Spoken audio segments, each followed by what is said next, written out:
What's up? What's up, everybody? Welcome to Sports Card Strategy Show, episode 47.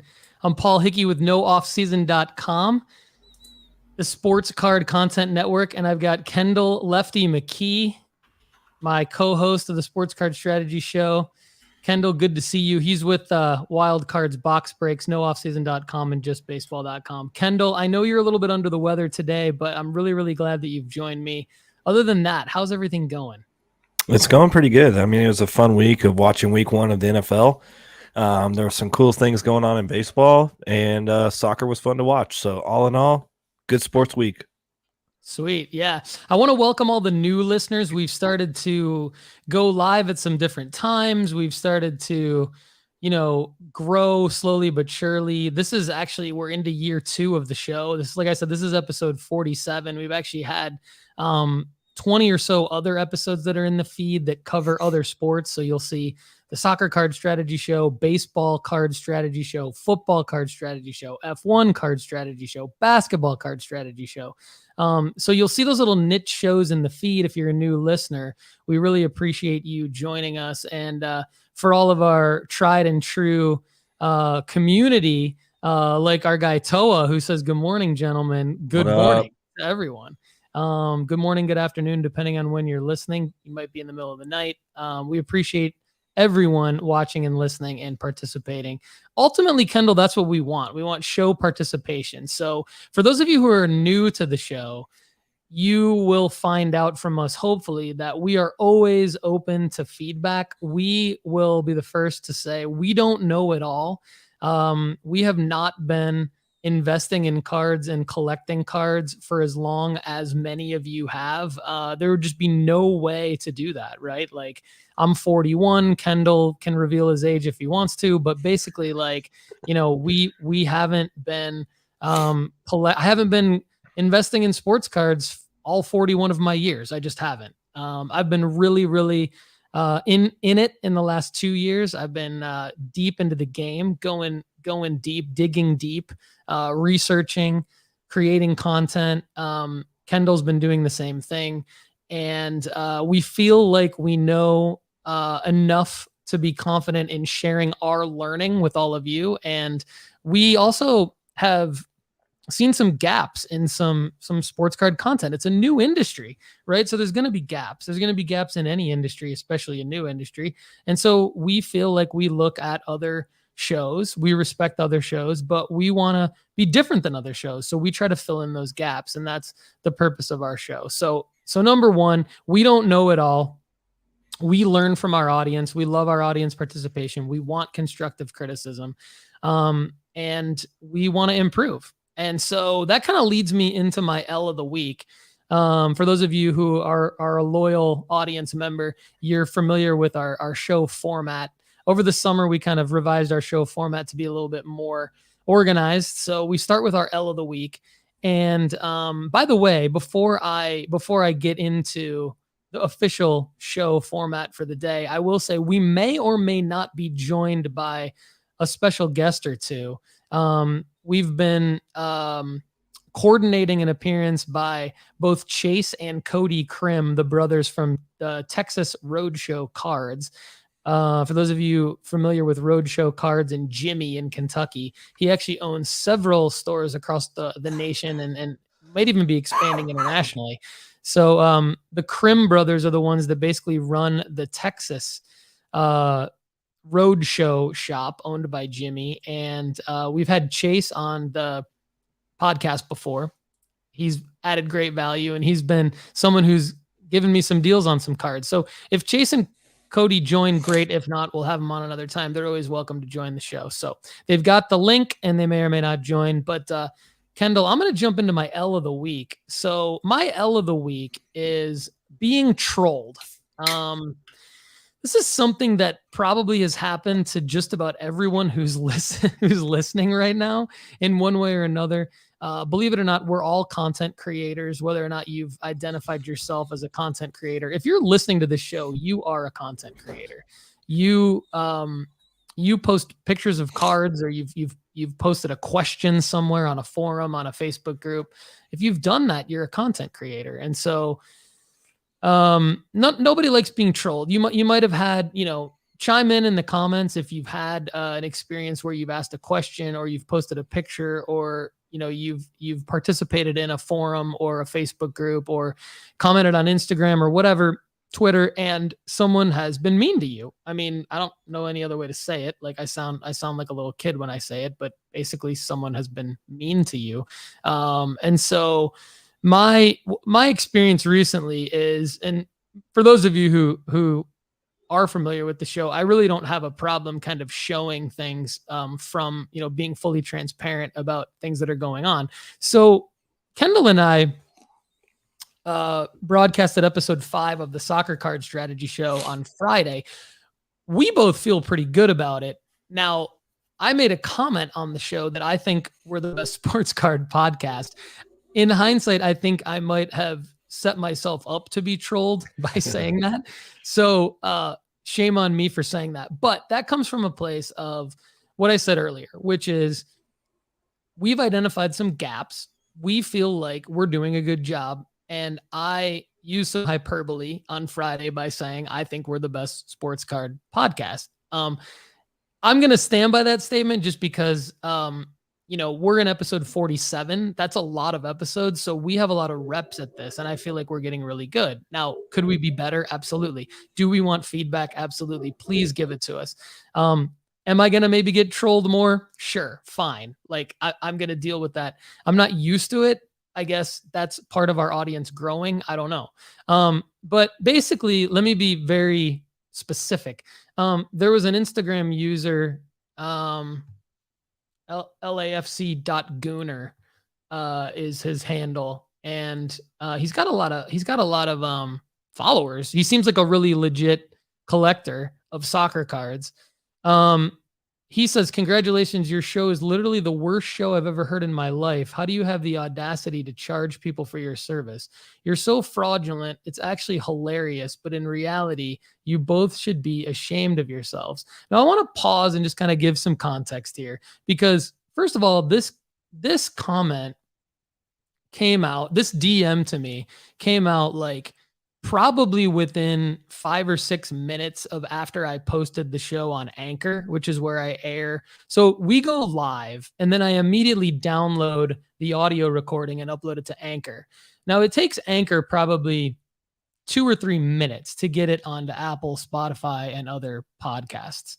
So I found it very curious. Like, did this guy, like if he listened to the entire show, he had to have listen to it on double speed, maybe. But then, so what I'm trying, or he could have been watching it live. That's what I was gonna say. In hindsight, he was watching it live because I was like really trying. I'm not gonna like walk you guys through this entire exchange with this guy, but the point is, like, I was trying to get feedback from him so that we could improve. He kept basically telling me that I suck at life and that I shouldn't be doing this and that I should be ashamed of myself and that it wasn't worth his time to elaborate or to give me any detail at all as to how we could improve our show. The only thing that he did say that, and you guys can probably pause this video if you want to read his comments, but no, he didn't even, okay. The only thing he did say is, Neymar struggling, Lewandowski not playing, hilarious. I don't know.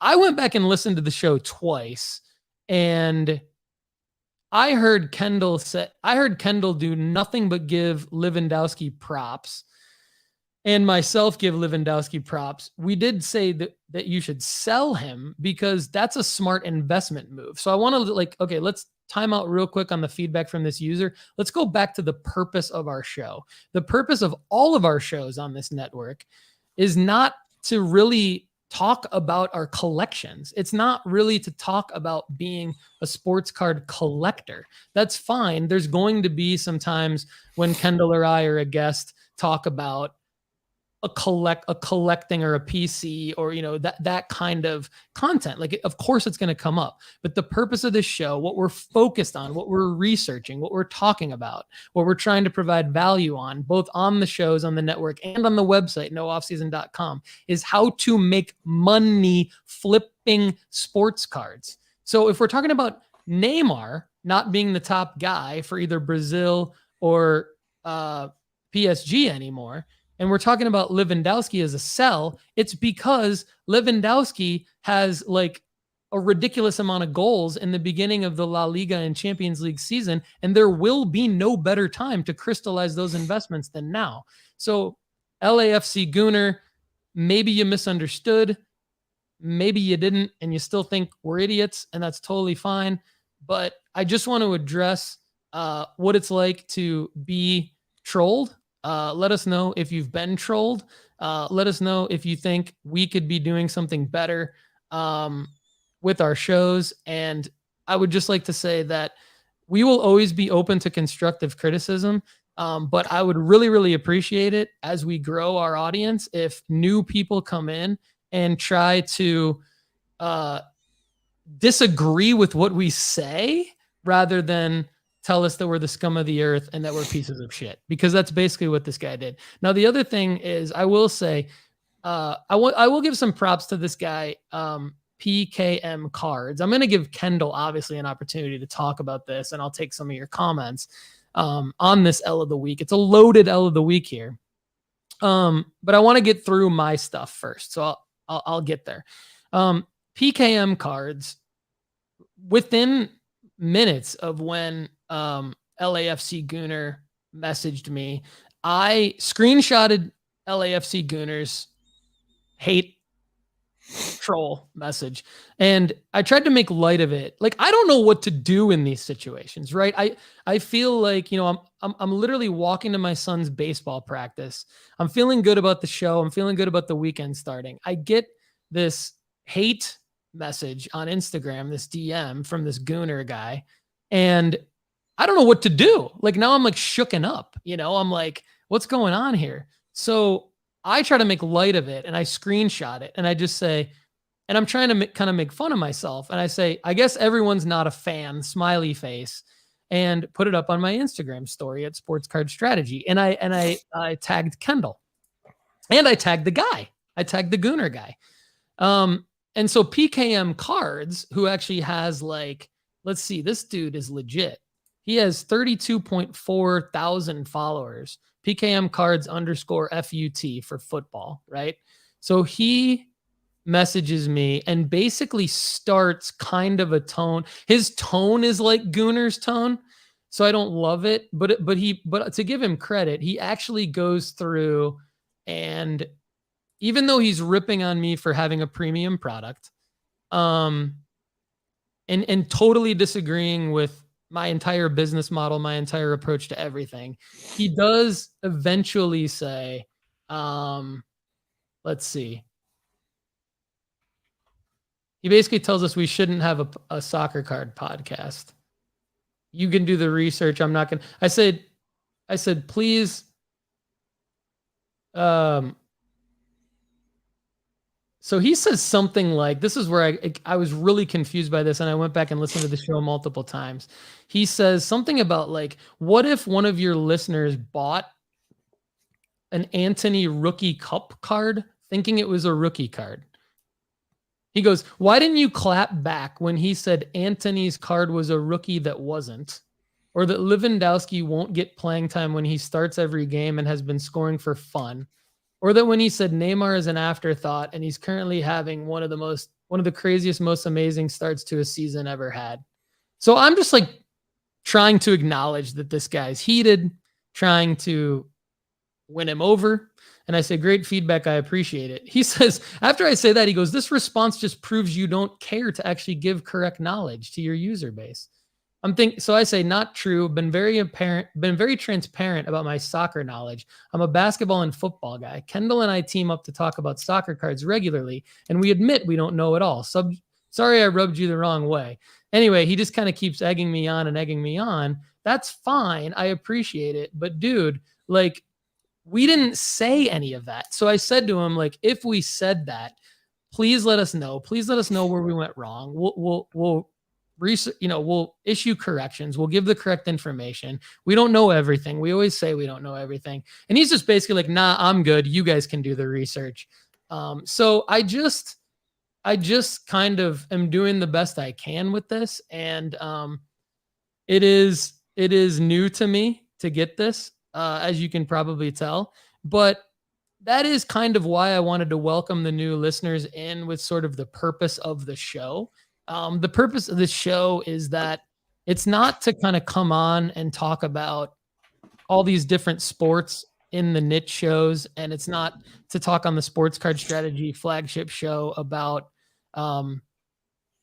which card from the 1986 Don Russ baseball set is the best designed card, or have like this trivia crap. It's about sports card investing, sports card flipping, how to make money, and that's what we follow.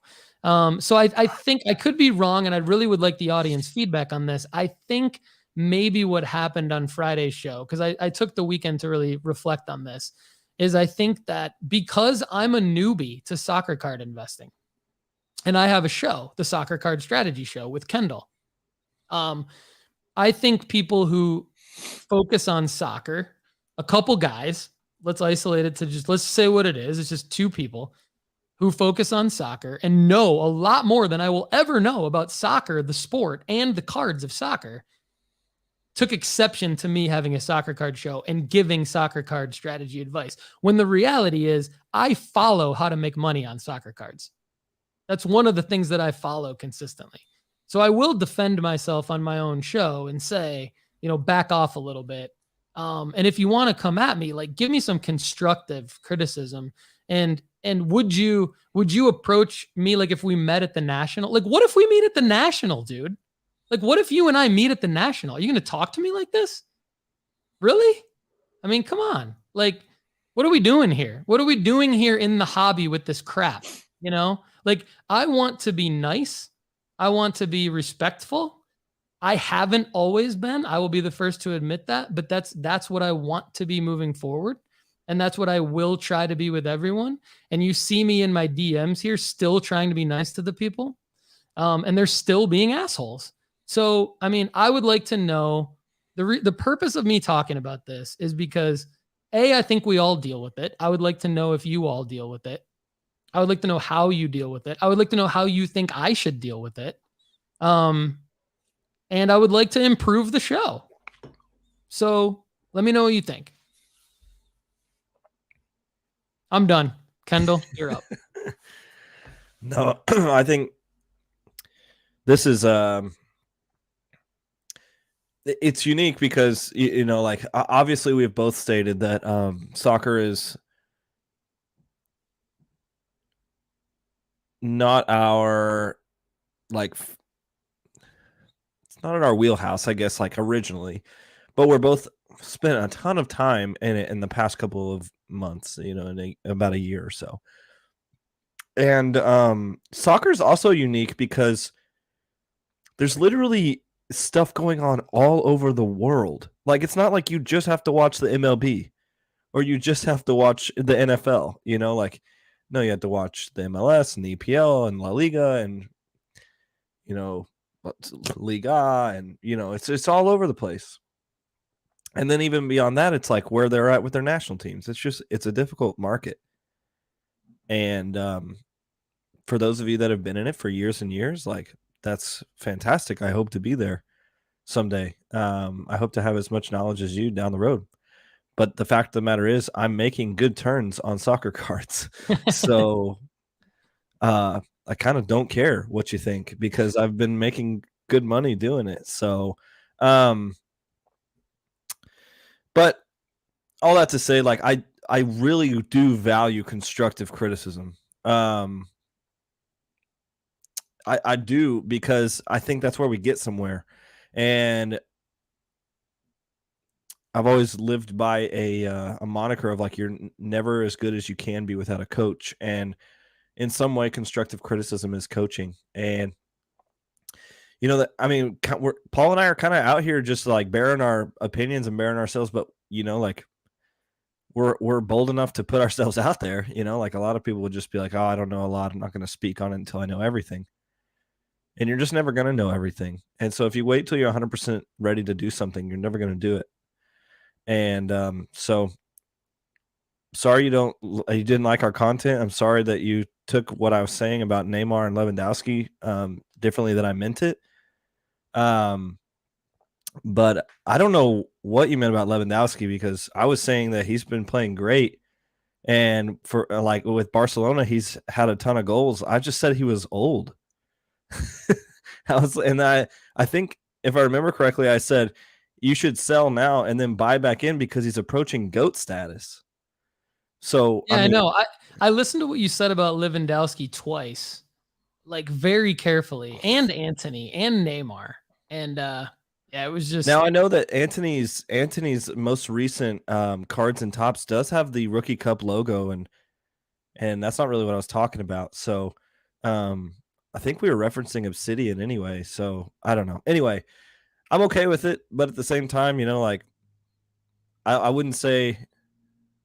I would not say I'm more confident than when I did it before, but at the same time, yeah. Like any media is good media. So yeah, I mean, Kendall, you are phenomenal in that. Like, your immediate response was like, "Hey, can you actually try to find out why, why they didn't like the show?" And that's why I like creating content with you and working with you, because you're really well intended around, like, you kind of balance me out. So we've got some great feedback here from the crew, the loyal audience. We've got Greeny Green, who we love, saying, if I don't like a YouTube channel, I just don't watch. Who has the time to be emailing channels they don't like? That's weirdo behavior, if you ask me. Totally agree with that. Had that thought over the weekend. Greeny Green, same page.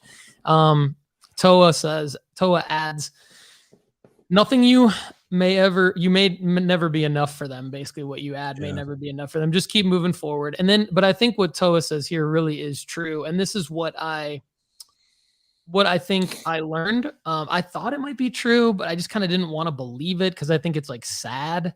I think it's like sad, like ex-boyfriend behavior. Like mad ex-boyfriend behavior is like, hobbyists are very protective against investors and content of that nature. Expect that if you're creating content from this angle. I think you're right, Toa. I mean, that was my thought. And part of the reason why I wanted to have this conversation on the show with you guys, is because I just wanted to hear that from somebody else.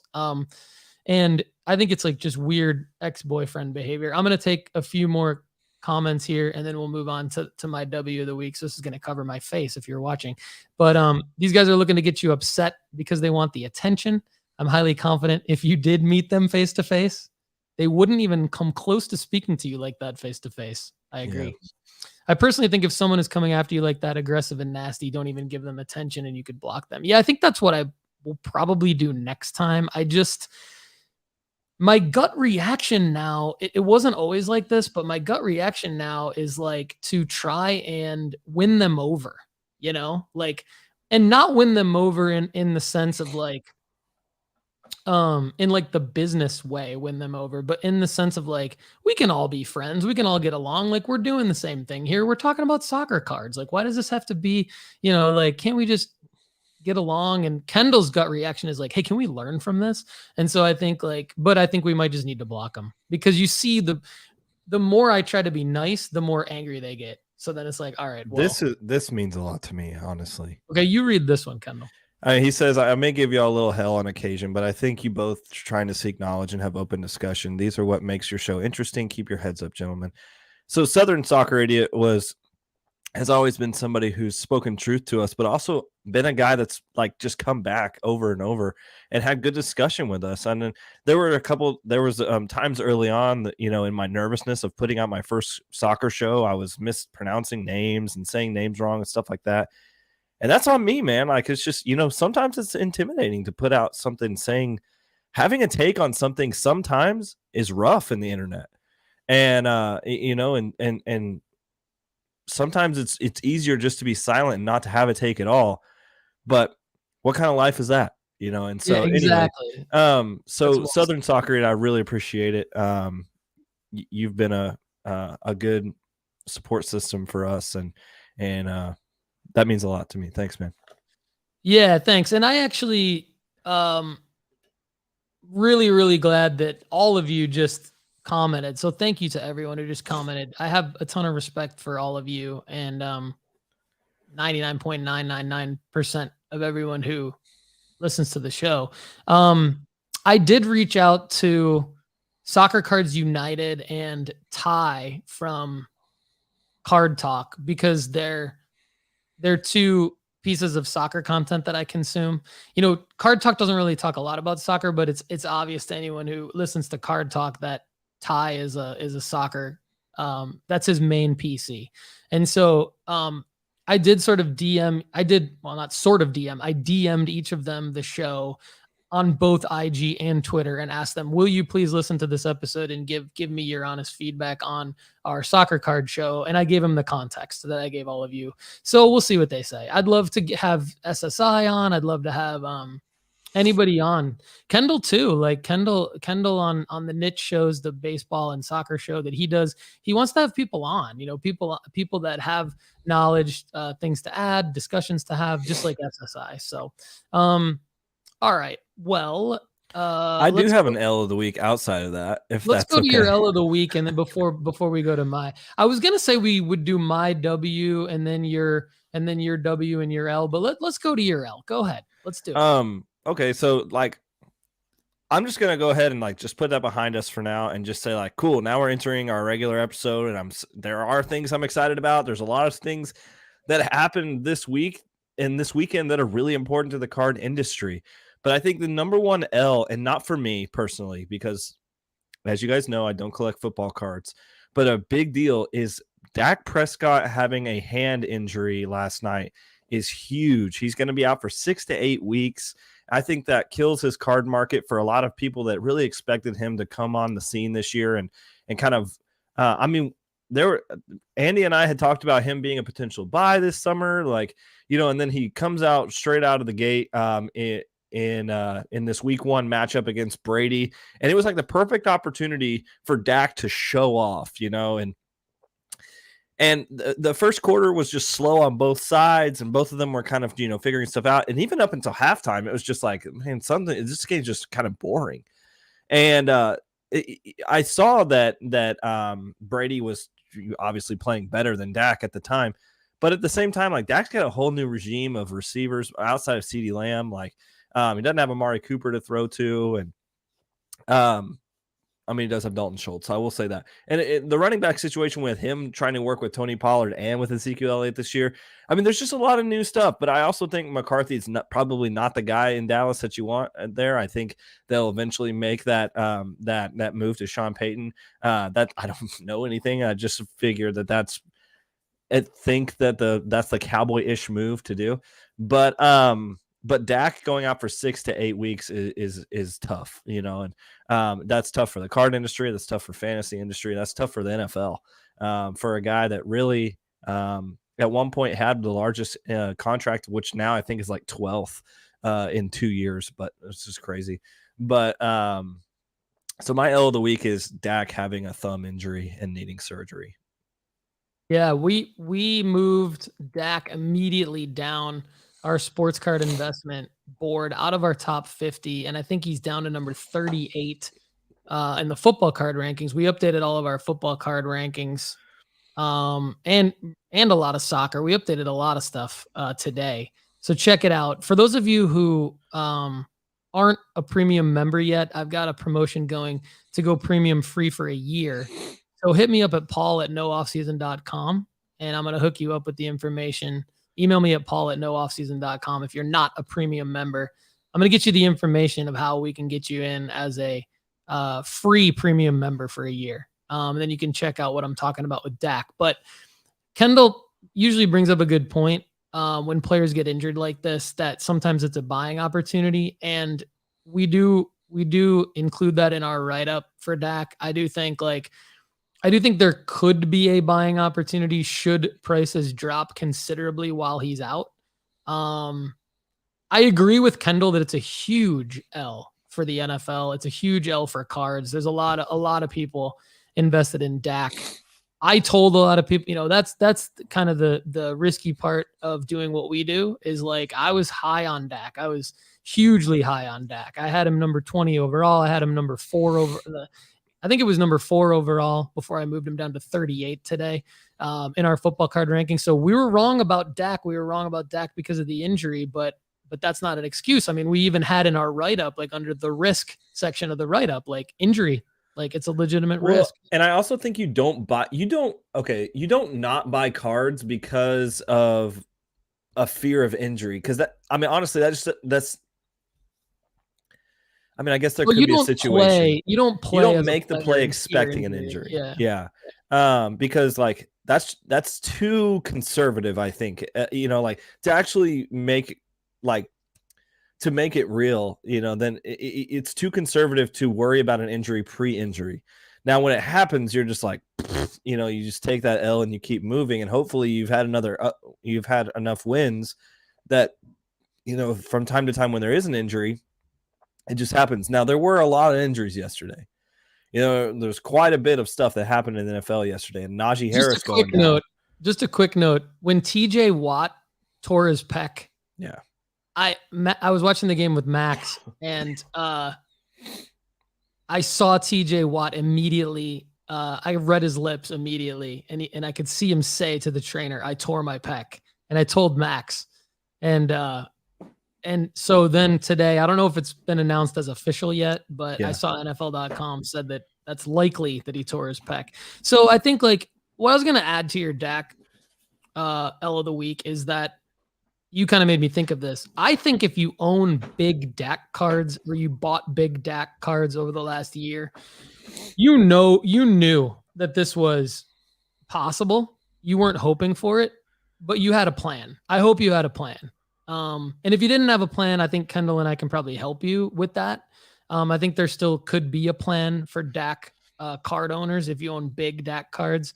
If you own smaller Dak cards, I think you just I think it's pretty simple. I think he's going to come back and he's going to have some good games. Hopefully later on this year. And I think what sucks is that the Cowboys playoff chances are now in jeopardy and with an injury like this. And so we'll see what happens, but I think you got to be rooting really good buying It could be a really good buying opportunity for Carson Wentz and for Jalen Hurts. Jalen Hurts. Yeah, Jalen Hurts, I think, played really good or better than expected, I think. Really good, maybe not. Better than expected is what I'm going to say. And it could be a buying opportunity for those guys, considering one of them is probably going to make the playoffs.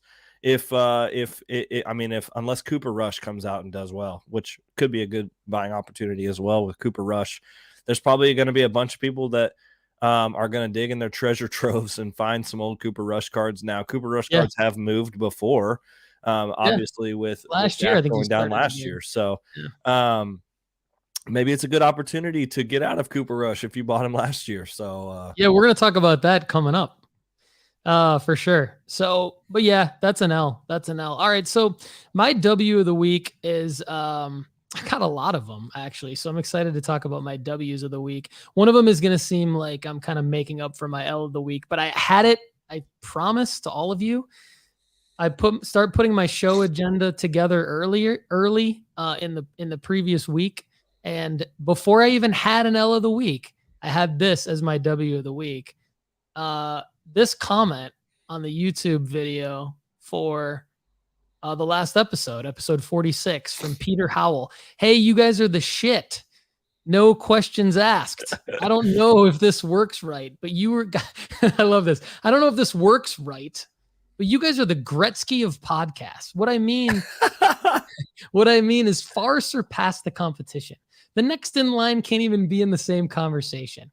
Like, I think it's like the 1990-1991 hockey season. I want to say Gretzky has like 20 cards in each set because he owns every stat. You guys don't change, and your guests are always great as well. If anyone says any different, they must not be able to see, hear, or even braille sports. I hope the show never ends, and I'm not into all your topics, but you keep it interesting, and you have me widening my investment scope for sure. You guys are always well informed, and even if you don't know, you find out instead of trying to look good or bullshit us. I don't know about everyone else, but as far as I'm concerned, I have way more respect for you guys both for that. You don't try to be something that you're not. Just keep it real. Thanks so much for that. God bless and best wishes to you and yours, guys.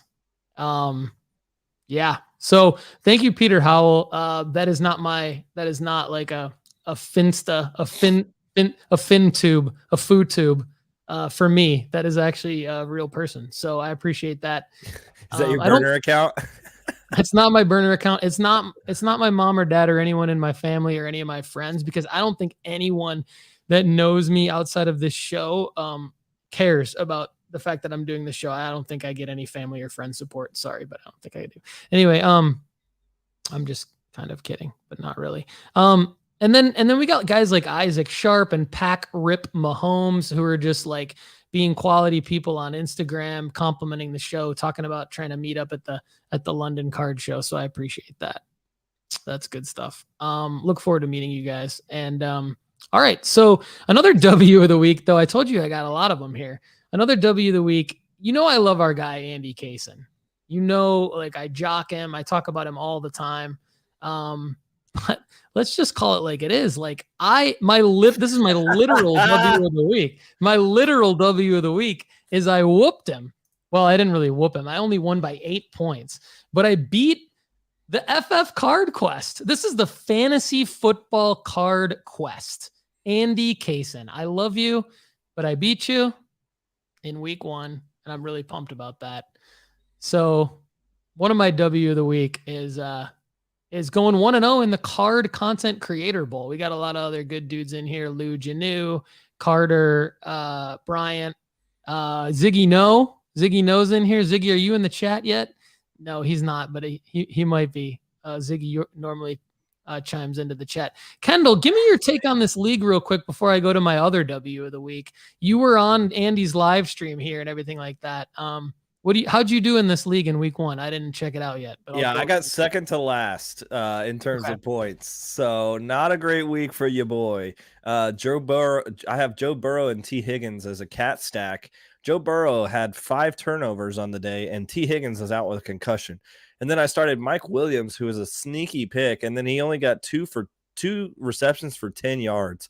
Like, the fact that I have Zay Jones starting for me, and he outscored everybody but Dalvin Cook and DeAndre Swift, and Joe Burrow. Chase Edmonds didn't even score as much as him, and I was just like, I also had to start Tolbert because like some injuries, and because Lazard is out, and I got Michael. Anyway, it was a wreck for me, dude. It's not looking good. I had Cam Akers score 0 points and Tolbert score 0 points on the week. It was just rough. Yeah, like negative points for interceptions with Burrow. He had 4 of them. He had a fumble. Yeah, wasted effort by DeAndre Swift. Sorry about that. Higgins, like you said, Higgins going down with injury. I had him in another league. It was rough. Let us know how you guys are doing. Higgins, Tolbert, and Akers just killing me. Higgins, Tolbert, and Akers. Yeah, that's rough, man. And so my bench. I didn't bench anybody that played well either. Team Lefty McKee is struggling already out the gate, and I, which sucks because like this is funny. But on Andy's show on live stream, I said, "Hey, I just want you to know, I used your fantasy card or the draft kit, and literally didn't take any emotion into it, and just drafted whoever was there until like the 15th round." And so I was like, so, hey, if I lose, Andy kind of loses. Man, slamming the draft kit. Kendall's just slamming the draft. I'm just trying to find a scapegoat. That's great. I love it. We all got to find scapegoats in fantasy. That's what it's all about. So we'll talk. Maybe we'll talk about this league. We'd love to have Lou Janu on the show. I talked to him at the National. He said he was going to come on the show. And so he's in this league. So my hope is that we can get him on and maybe we can just talk real quick about the league. But a lot of these matchups are still ongoing, right? Because this is Monday and there's still one more game to go. But Andy and I are done. We're done. Nobody has any players left. I triple checked that beforehand. I was a little bit nervous because I benched Devin Duvernay. I was literally about to start Devin Duvernay over Russell Gage. That would have been a huge win for me. I still won anyway. And then I'd never thought about Wentz over Lawrence, but obviously next week I'm going to think about that. Yeah. look at the matchups. So anyway, teamnooffseason.com. I don't know how long we can keep this up, but to beat Team FF Card Quest in week 1, I'm pretty excited about that. Yeah, that's a big dub for you, man. That's a big dub. Real quick before we get to my last W of the week. Thanks everybody commenting. So, oh my shoes, good morning to you. Welcome to the show. Broad Street Gems, welcome to you. You make a couple great comments about the Dak discussion that we just had, being about QBs in the NFL. Yeah, the Cowboy QB market is always going to be strong. So stick with us, chime in here in a second, because we're gonna talk about Cooper Rush here in a second. But first, I gotta talk about getting my PSA grades back. So nice. I figured this would be worth talking about on the show. So when economy opened back up at $30 a card in June, I submitted 23 more cards. This was a card submission direct from my PWCC vault. The risk I took is that I had never seen these cards in person. I'd only seen photos from eBay and photos from the vault. So I took a risk, and sometimes I'll be honest, the decision is that since I can only sell currently from my vault, sometimes people will send me a raw card with like some BS blue tape on the top that's like covering the photo, that's like covering the player's head or something. So I can't really like use that photo and list it on eBay. So sometimes I'm like, I'm going to grade this just because I know it's going to come back in a PSA slab, and then PWCC is going to take a good high-res photo of it, and I'll have a high-res photo.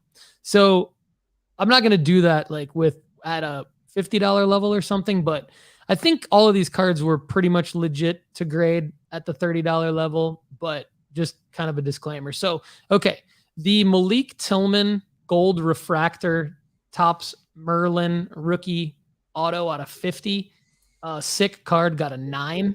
So, not horrible, could have been worse. Was really, really hoping for the 10 on that, because that would have been a lot more profit. But we'll see. A Yunus Musa 2020 Panini Chronicles Donruss rated the rookie, got a 10. So I think that probably needed to get a 10 in order to be something that could be super liquid. Another Musa Mosaic La Liga rookie got a 6. So what I might do is include that as a free card when I sell the Musa 10 and just surprise the person. I've been doing that a lot on my eBay sales. If it's like a card that I'm having trouble selling, I'll just include it as like a free bonus card, and it's really gone over well.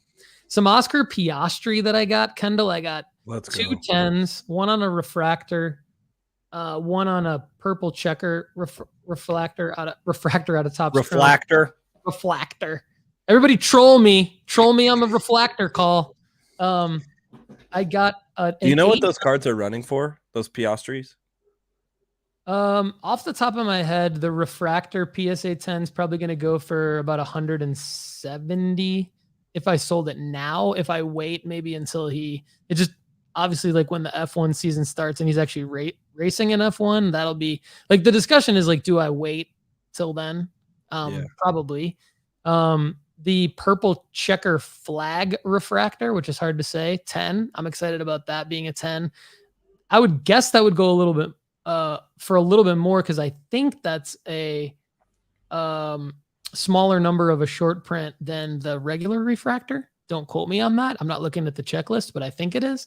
It's a better looking card in my opinion.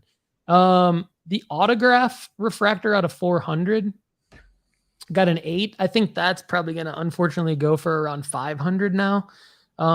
Unless, he comes out of the gate. If I wait and he comes out of the gate next year and starts to light it up and like podium, then that would go for maybe double or triple that. But the Aqua is not a chrome card. That got a 9. That is a numbered.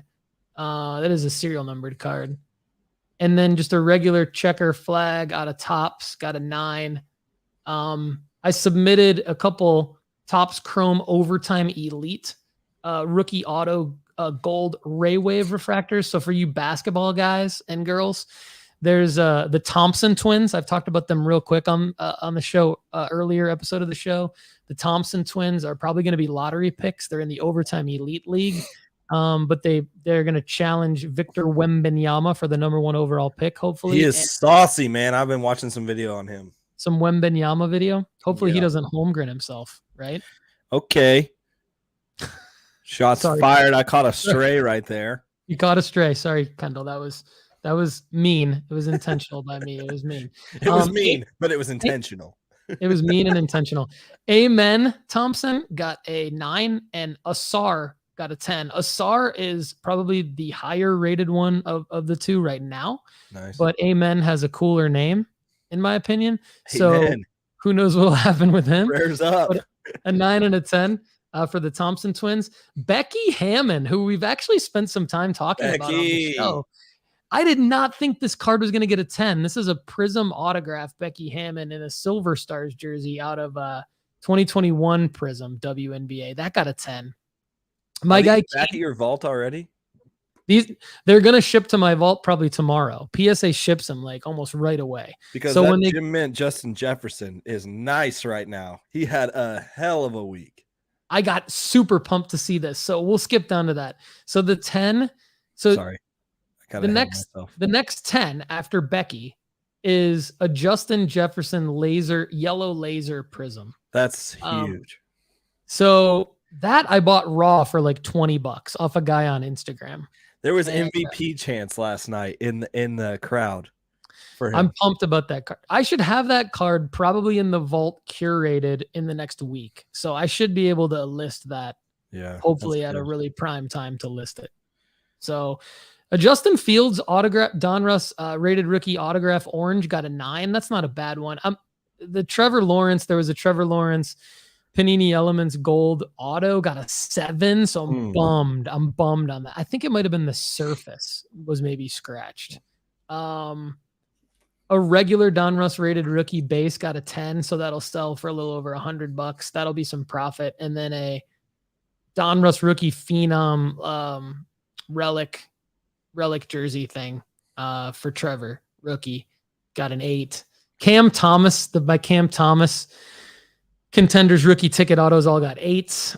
So that's kind of a bummer. And my Caden Clark, my Caden Clark autos, two 9s and an 8. They're all the same card. The top's chrome. Caden Clark autos. So good to see the grades back. Got some good 10s in there. Got some good 10s. I can't be mad when I'd never seen the card. I mean, who sends cards to grading that has never actually seen the card? Only me. Paul so Hickey. Troll me if you want on all of that. So I'm interested in the Piastri cards because I can't find them anywhere. So if you are gonna sell one, I would like my first chance, considering he's a McLaren driver. So I'll give you the first right of refusal on all the Piastris. There's also a guy, Jim, who commented on last week's show. Yeah, the guy that you sent. The guy that bought the slab was cracked. He's a good guy. He's interested in the Piastris. So by true Paul Hickey style, what I might do is email both of you guys and be like, I listed it for bid. Go ahead. Bidding war between the two of you guys. Go ahead. Along with everyone else on eBay. Is that mean? Is that not a best practice? Yeah, I wouldn't do that if I were you. But yeah, if you, I forgot you owe him one, so definitely there's probably other Piastris out there that I could get.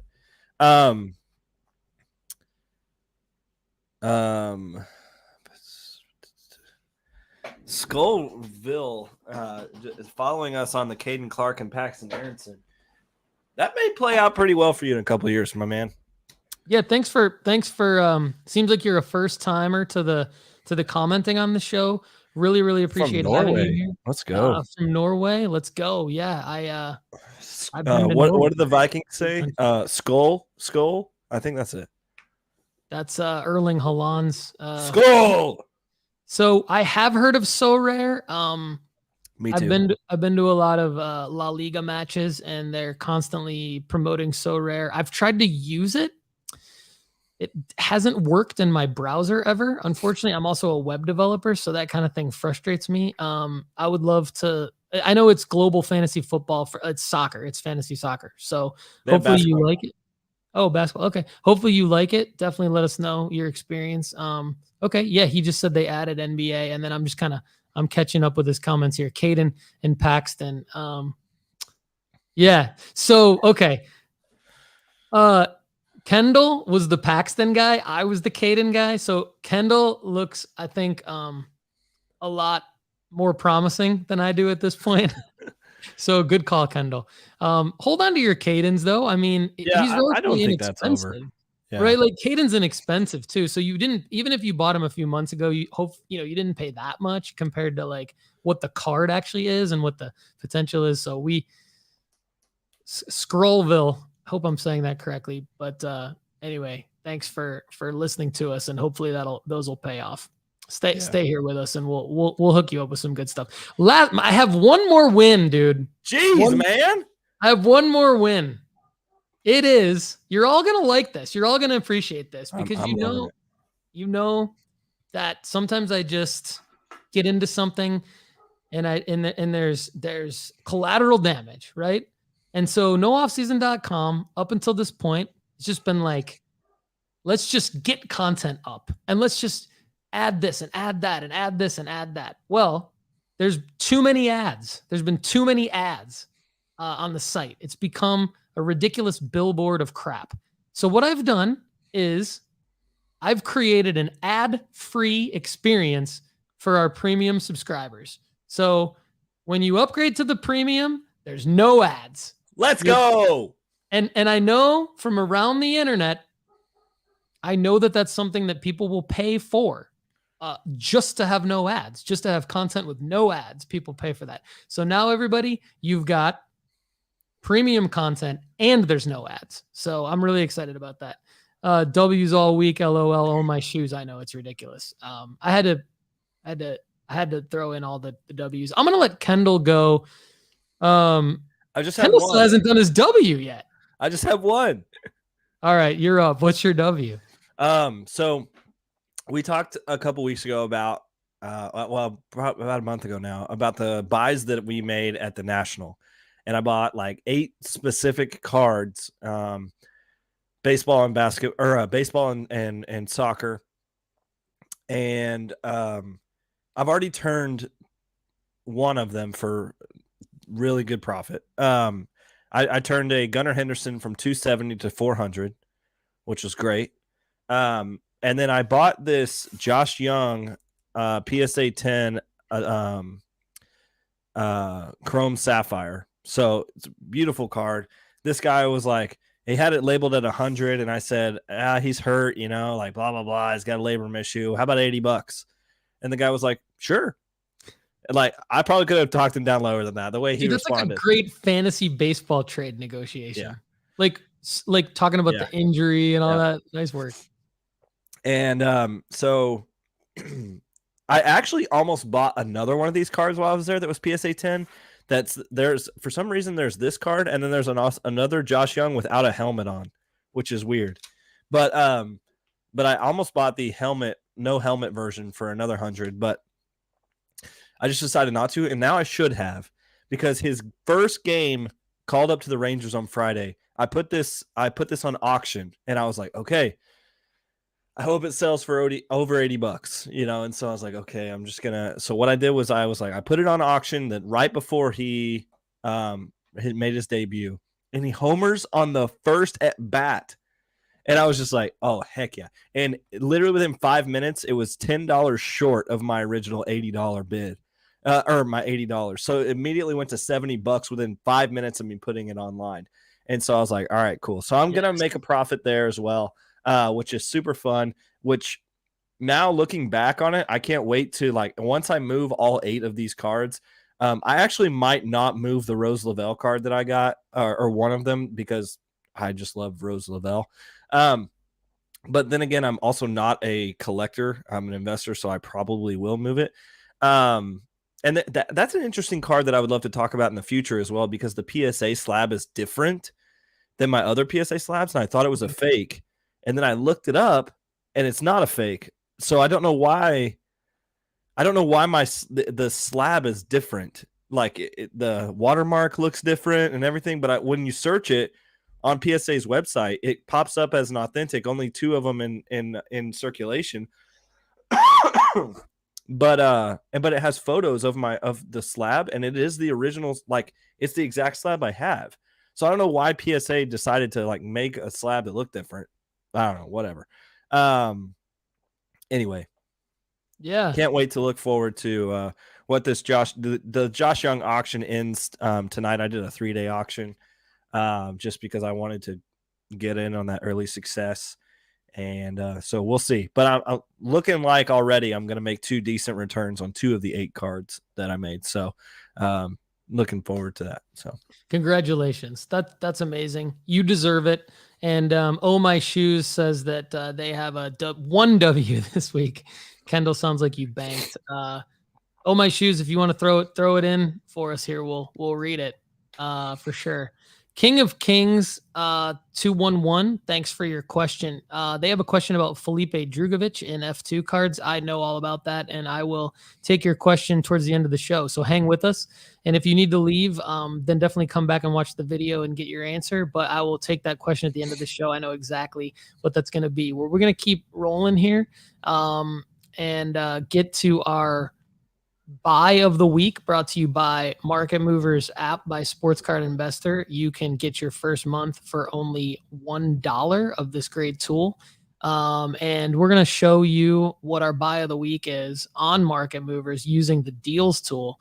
So I thought, because it's NFL season, even though I hate Aaron Rodgers, and I don't really use the word hate in my life, I don't believe in using the word hate, but I hate Aaron Rodgers.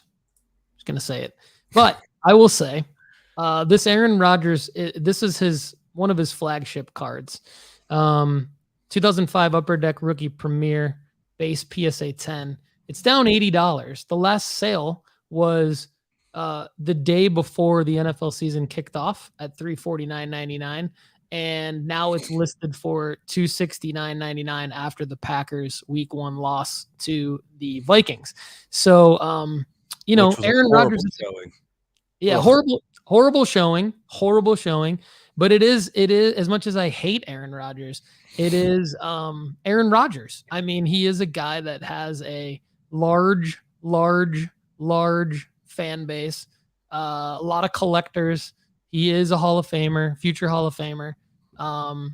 And he will sell. He will be liquid. So this is a liquid card that will go up in value throughout this NFL season, and it probably should sell for more than this, even after he retires. Whenever he's in the news, I think it'll sell for more than $269.99. So I think it's a good buy.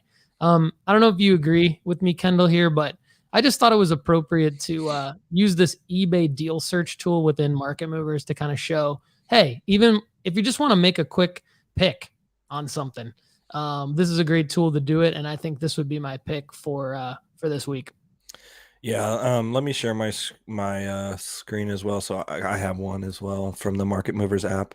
I am not as versed at using this. I don't know how to use this like you do, but apparently, I just don't spend enough time here. But this Shohei Ohtani going for 900, it's a PSA 10 of him and his Japan jersey from the World Baseball Classic. I think this is an interesting play. The World Baseball Classic is this off season. And it'll be interesting because there's a big names playing in this tournament this year. Not only that, but Shohei Ohtani is borderline a GOAT already, and so for you getting a 25% cut, $300 off of Shohei Ohtani PSA 10, this guy's going to be freaking good for a long time. And so this card is unique. It's a Bowman Chrome. It's a Mojo. It's PSA 10. The only thing that's missing is the auto. But other than that, I think this would be a great buy. So I don't have $900 to spend on a Shohei Ohtani card, but if you do, this might be a great opportunity, especially with the World Baseball Classic coming up. And Japan always seems to be in the run. So if they were to take a big run and Shohei does in fact play for them, I'm not 100% sure if he's playing or not this season. In the WBC. I would assume he's not because the guy probably needs to rest his arm. So if he does play, he's probably just going to be a hitter. But who knows, man? I don't know. I think that's a great card. So, hey, at the National, did you see that? when you and I were there together, like we didn't see it together, but did you see that booth that was like all Japanese baseball cards? Yes. Yeah. Yeah, that was big pretty fan. sweet. That Big was pretty fan. sweet. Yeah. So I think like that card that you just showed is really cool. I think it's a great investment. And knowing that there's people out there that collect only Japanese baseball cards, I think is really cool. Really interesting. I also, I'm not great at pulling all the charts up on market movers, but this week I've been looking at Trevor Lawrence cards, and because of his first half list last week wasn't great, and he lost to a Carson Wentz Commanders team. I'm curious about it because over the last 7 days, I think one of the cards I was looking at was his downtown, and it was down like 15% in the last 7 days. And his second half looked really, really good. He looked good. He really did. And so I think a great buy, like I don't have market movers to prove it, but I think a great buy just on a gut feeling is still Trevor Lawrence right now. If he's down 15% now, I think he could end up having a good season. Maybe this was just like taking the rust off. With Etienne, like was a weird play, like I don't really know exactly how that ends up, but I don't know. I think the Jaguars are better than they looked in the first half, and I think they dug themselves in a bad hole in the first half and couldn't get out of it. But they even made a run to almost win that game. So I'm going to go ahead and say that Trevor Lawrence would be a buy as well. I still like Trevor Lawrence. I still think he's for what he is, for who he is, and the amount of hype that comes with him, he's still a bit undervalued, and he's got a lot of upside, and it's not going to take much. He doesn't need to do much for his cards to explode, and he did look good. So Carson Wentz. Did I say Dustin Harris earlier when I was talking about the card, or did I say Josh Young? You said Josh Young. Okay, good. Because I wrote down Dustin Harris for some reason. I am sick, so maybe that's why. But it is a Josh Young card. They both do play for Texas, and I do have PSAs of both of them, but it's Josh Young. It's not Dustin Harris. So that was Kendall's W of the week with his auction, and the buy is we're talking about one of his buys of the week, Trevor Lawrence, the other Shohei Ohtani. So okay, so let's go to sell of the week.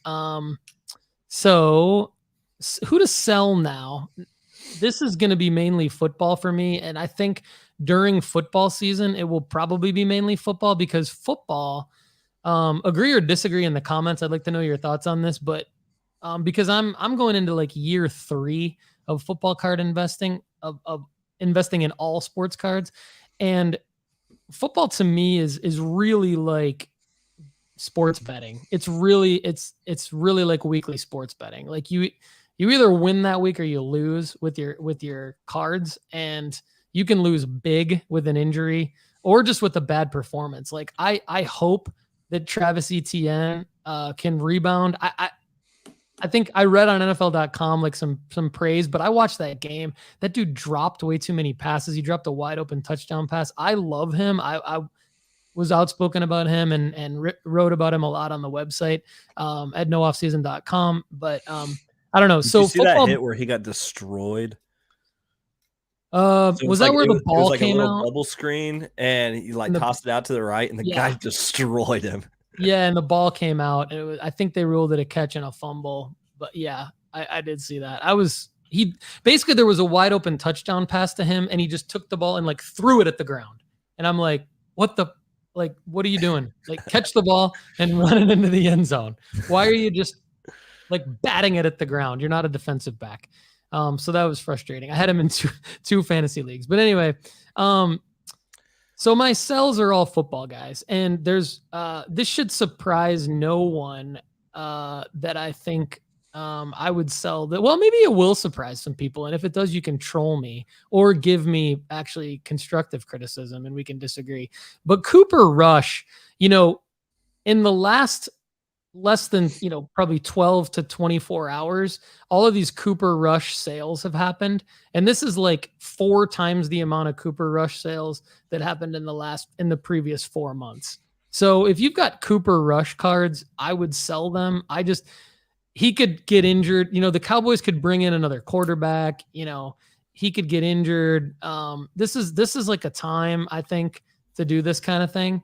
To sell a guy like Cooper Rush, call me crazy. But what if they go get Kellen Mond?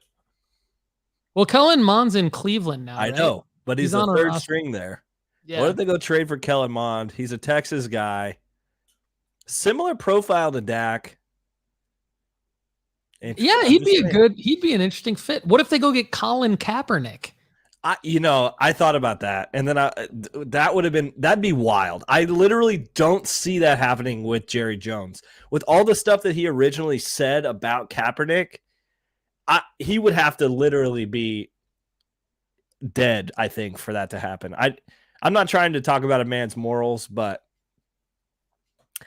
maybe I don't see those two things adding up. I'll just put it that way. All right, I'm going to let you get to your sells, and then I'm going to rattle off like a bunch of other guys that I would sell. Cooper Rush is I'm going to answer this dude's question real quick. Yeah. Emmanuel Rodriguez, twin single A. I definitely know who Emmanuel Rodriguez is, and he is on my hot list. He's actually Crim's #1 baseball investment right now. So if you guys are a fan of our show at all or a fan of the Texas Roadshow, Crim is a really good friend of mine. Crim dove deep into Emmanuel Rodriguez, and there's good reason to. There's good reason, because if you look at Paul, if you'll put my my screen up there, Emmanuel Rodriguez on his Fangraphs. This is where I love to look at stuff. I look at a lot of baseball players. I don't really look at their card value first. I look at their stats value first. So this guy is 19 in single A, that's really good. Has under 30K% right here. That's what I'm looking at. But this is the number that I look at in terms of card values, along with ISO. So ISO at 279, that is way above average. So he's definitely, his isolated power numbers are out of this world. And then his WRC plus, the average is 100. And this guy has a 196. So he's pretty much double as good as the league average in his AA, and he's at 19 years old. So I am mega high on Emmanuel Rodriguez. I think he's a good buy. I really haven't talked about him much because there's so many other prospects that I love that are not baked into that much of a price scale already. But I think Emmanuel is going to be very good, and he's definitely got the steam behind him, and the Twins are just booty. And I hate investing in Twins players because I don't know why. I've said this on many podcasts, but in my life, but I have like 5 most hated teams in the MLB. One of them being the St. Louis Cardinals because they beat my Rangers in 2011, and that was the worst I've ever felt in my life.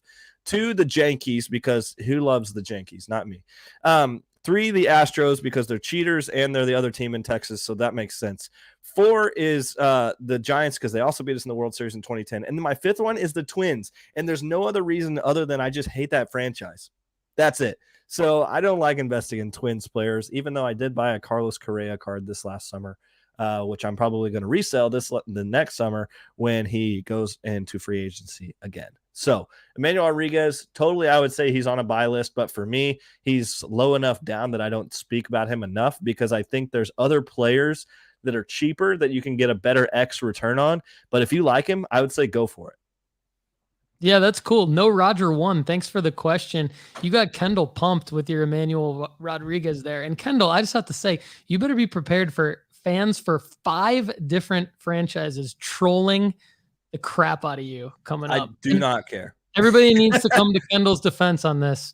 Everybody that loves Kendall. No, that is all personal opinion. Now, other of the five, I don't really invest in Astros players because Astros market in card marketing has hit a massive, like, nobody wants to buy them because of that 2017. Like, there's just cards crazy that they all should be more valuable than they are, and they're just not. And I think it's weird that, like, the 2017, they moved on from it in baseball, but not in card collecting. It has not turned around yet.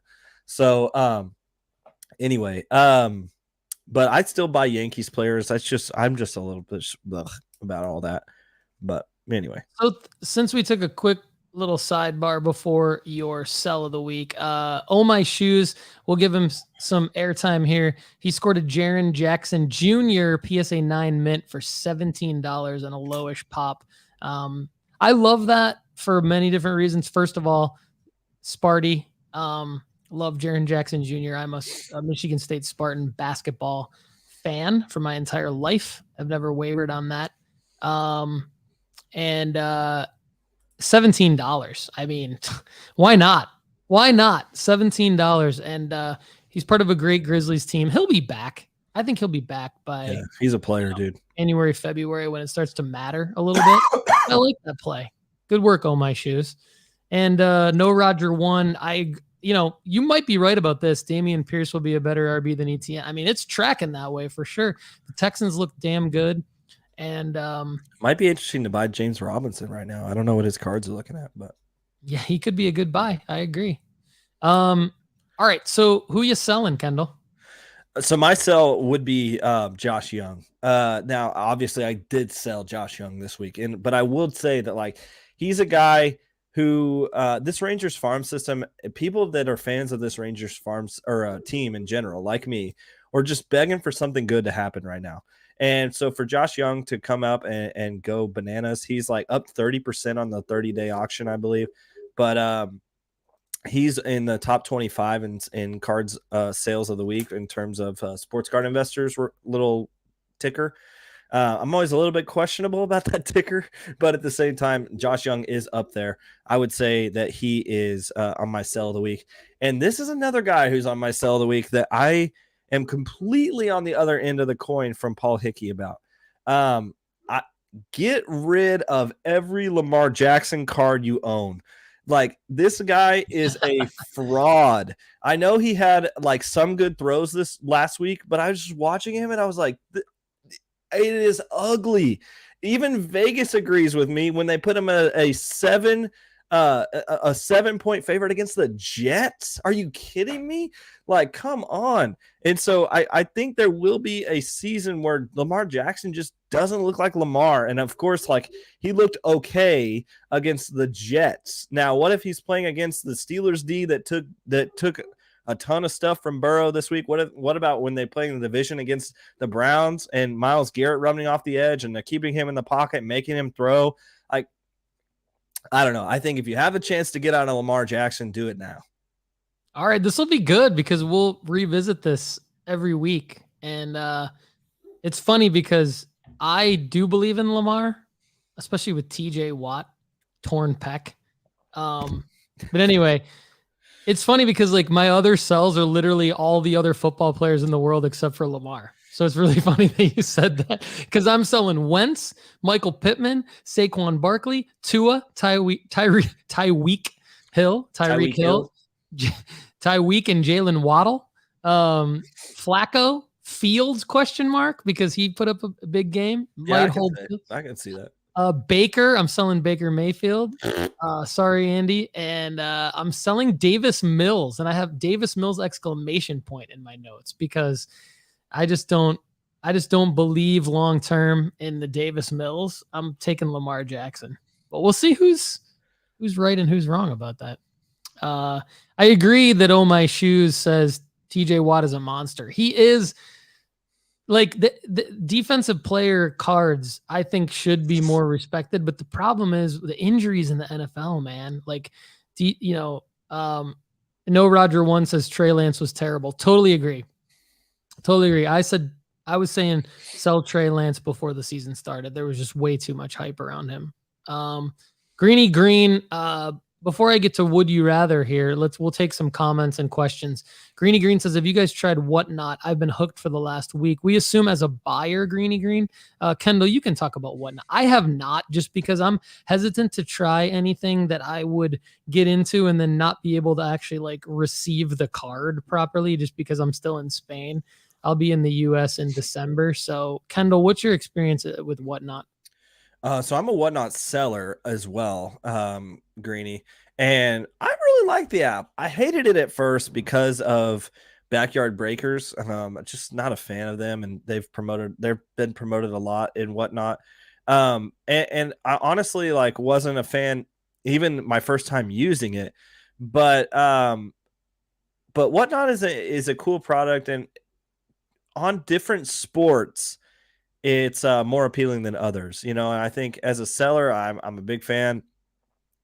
As a buyer, I think it's interesting that you can get on there and buy stuff really quickly. I can see myself losing a lot of money on there. And and you can buy singles, which is really cool. So like on Loop, for instance, like we sold on Loop for a long time.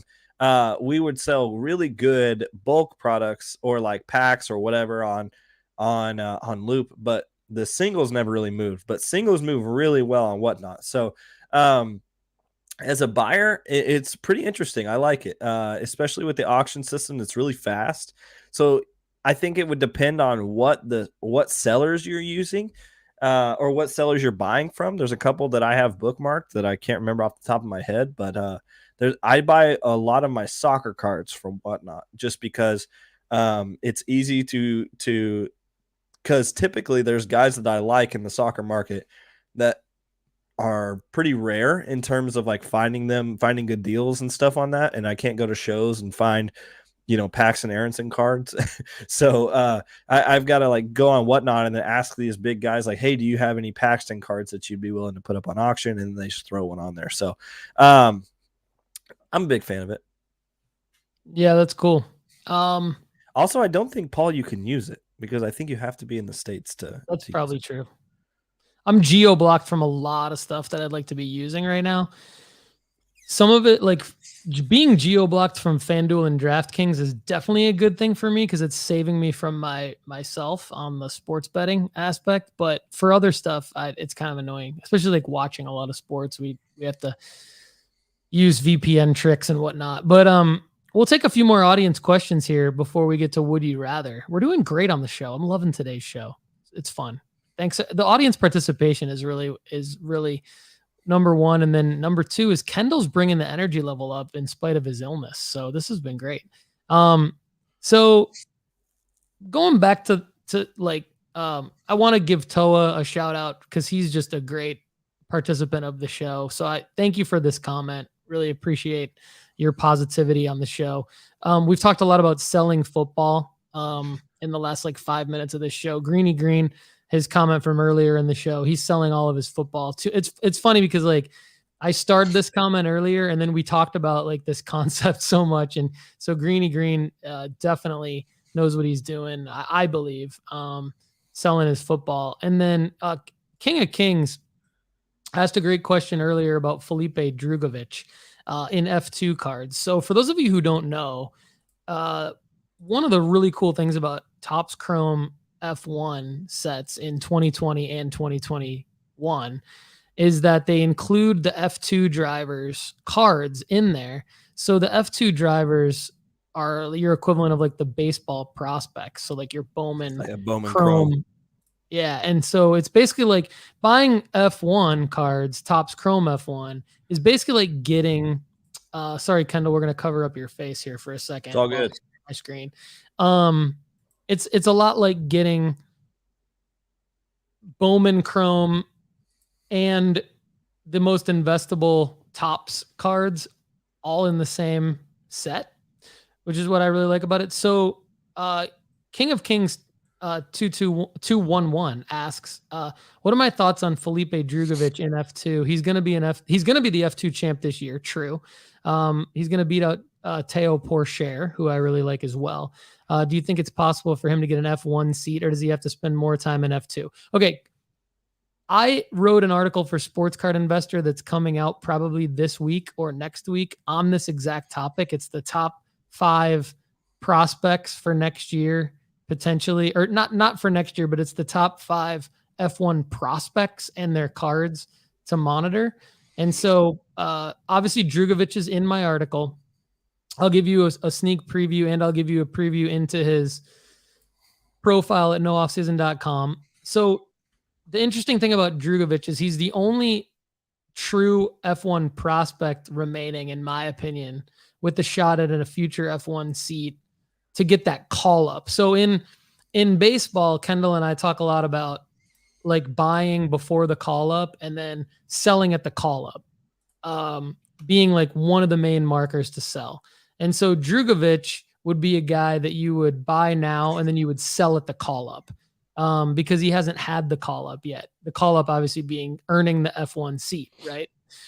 So his cards are super cheap and they're from, here's the positives. Hasn't had the call up yet. from the inaugural set is his first card. So from the 2020 set, which is the more desirable set, are his first cards. So those are his first F2 cards. First auto, green out of 99, gold out of 50, and then the out of 368 refractor auto. So those are the positives. Super cheap. The negatives are that he's been in F2 for quite a while. Will he get an F1 seat? Probably. Will he have a bunch of hype around him like Piastri, Pourchaire, and maybe some other guys? Maybe not. So is he a good buy now, sell when he gets the F1 seat? Absolutely. I just think he has a lower ceiling than Piastri. I think Piastri is more boom or bust. He's more exciting. Drugovich is less exciting, even though he's going to win the F2 title this year. I think another move is like you could buy now and you could sell when he wins the F2 title because there might be a small bump. So that's another positive is that he could have multiple markers, the clinching of the F2 title and then the call up, the getting the F1 seat. So cards I would buy the green refractor auto out of 99 because it's super inexpensive. That would be the card that I would target. That's what I say in my upcoming sports card investor article about it. Hopefully this helps, and love the question. Thanks, King of Kings 221. Thanks to everybody asking questions. Keep them coming, and we'll try to answer as we go. So here we go. And let's go to... Did you watch the race this weekend? I did not watch the race. I was just didn't want to listen to Spanish broadcasting, to be honest. So I just thought it was interesting. It probably has nothing to do with card values other than Latifi is just horrible. So if you have any Latifi cards, just freaking God, he's awful. Out of 20 drivers in the grid this year, he's ranked 21st now. Yeah. Because Williams brought in Nick DeVries, or however you say his name, and he ended up finishing 9th and got 2 points for Williams this year. And Latifi's been there for years, and he sucks. Bro, F1 Kendall is legit. Like, I love F1 Kendall. Like, the fact that Kendall's into F1 now, I'm so pumped about this. The funny thing about Latifi is that Max, my son, started playing the F1 game, like whatever the EA Sports F1 game is. Yeah. And he's like really bad at it. And the only driver he knew for a while was Latifi because Max would be in last place and Latifi would be in second to last place. So he would just be trying to beat Latifi. He's always trying to beat Latifi, but Latifi just sucks. I mean, that's basically horrible. like, I don't know how he still has a seat on the grid. It's crazy. Yeah. All right. No Roger 1. I mean, this audience participation, we're just going to roll with it. I love it. No Roger 1 pulled a Bowman U Chet numbered colored auto. It was going for 400 before the injury. Does he sit on it for a year? The original plan was to sell as soon as the seat. Yeah, this is tough. I love this question. I love, because this is like real stuff here. Kendall, what would you do with this? I would hold. I think Chet's going to be a good basketball player. It's unfortunate that he didn't make it to the season start this year, but I think it will benefit the Thunder that Chet went down, because they're going to get another lottery to add to the Chet and the Josh Giddey and SGA probably, he is acting like he wants out, which is unfortunate, but at the same time, I think that it's Sam Presti is looking at this saying, okay, SGA wants out. Let's go get 5 more first round picks, but these, with how many like loaded first round picks, one of them is bound to hit. And, I think putting all these guys when you assemble a team like this and put so much talent on the floor, people are going to want to watch it. And so they're already like the youngest team in the NBA, I believe. And so I think Chet, adding another piece to Chet is going to help Chet's value down the road. And so I don't know if it'll go up to where it was previously to the start of this season. But I think there's a good chance that it's going to be higher than it is right now, if that's what you're asking. Yeah, I will say it's unfortunate because the time to sell that particular card was when not only the start of yes, because it was the start of the NBA season, Didn't but we also mention him mainly as a because sell when the first week of the summer league? I was going to say mainly because Chet's pro cards are going to be out by the time he comes back. Yeah. So that's going to cause this card to decrease. So I think That's what true. I would do is like, I'd get it graded just because then that would prevent me from having the temptation of selling it. That's like a personal tactic, like self-control tactic. Because I'd be sitting like, I'd be thinking like, I'm going to sell it. I'm going to sell it. I'm going to sell it. I'd eventually sell it. But if I get it graded, I'd do the $22 bulk submission at PSA potentially, which just opened up, or I'd just submit it, at $30, to get graded at PSA. And then that way, and then it's like, it's out of your hands for 3 months. And then the pro releases still haven't come out, but maybe there's some news around Chet. Maybe there's an Instagram post of Chet, shooting or, whatever it is. Maybe he's on the sideline doing something and he's in the news. The way Zion was last year, it was negative, but maybe there's positive Chet news in December or January and you can sell it before the pro releases come out. Kendall, sorry, what did you say about the summer league? I think we had Chet as a sell when he destroyed week 1 of the summer league, if I remember correctly. Yeah, we said like all those tops, like all those unlicensed tops autos and stuff. We said sell all those. So I guess that Bowman U would qualify for that. Yeah. But the Bowman U numbered color auto is still going to be an investable card. It's not going to be worth as much because so here's the thing. No, Roger one. If you wait all the way until next basketball season, you're almost cannibalizing yourself in a way because all the pro release Chet stuff will be out. So the incentive to sell this card before then is because the pro releases won't be out yet. So what I would do is get the card graded and then sell it in like January after it comes back from grading. That's my answer. Yeah, wait till he gets some positive news on his foot. Wait till he's back in training or something like that. And that's great advice, Paul, because I was just thinking, like there's the Thunder. There will be brighter days for Chet, but then I wasn't thinking about his pro uni stuff, all hitting the shelf. So great job. Yeah. Cool, man. All right. So Brad Garland, thanks for commenting about the F1 stuff. Love having you involved in the show. The fact that Max Verstappen won on a caution flag is hilarious because of how last year's final ended. Anyway. Absolutely. King of Kings, bring more F1 questions, baby. Like comment on the videos, or if you want to email me directly at paul@nooffseason.com, we'll create content around your questions. We've got an F1 card strategy show coming up on Thursday with Greg Longto. We might have Kendall on the F1 show coming up potentially since he's into it now. Oh, my shoe's new to the scene. Love that you're here. Love that you're here. We talked about Dak. Brad Garland again says, looking at Dak RCs today for the 2016 Donruss optics this morning, but PSA has 25 variations. How do you guys deal with that from an investment? That's a great question. How do you guys deal with that from an investment standpoint? Great question. I don't invest in Donruss or optic. Yeah. I would go like optic hollow, I think is usually the most liquid just because, and it's going to be more expensive than your optic base. Yeah. But it's kind of like the equivalent of a prism silver. So like I would avoid prism base. I would go prism silver. I would avoid optic base. I would go optic hollow. Because, what it does is it takes, so in card collecting, what I've realized is you got to look at your market, your buyer. So with the variations, each potential buyer is going to have a different opinion on which variation looks the best, right?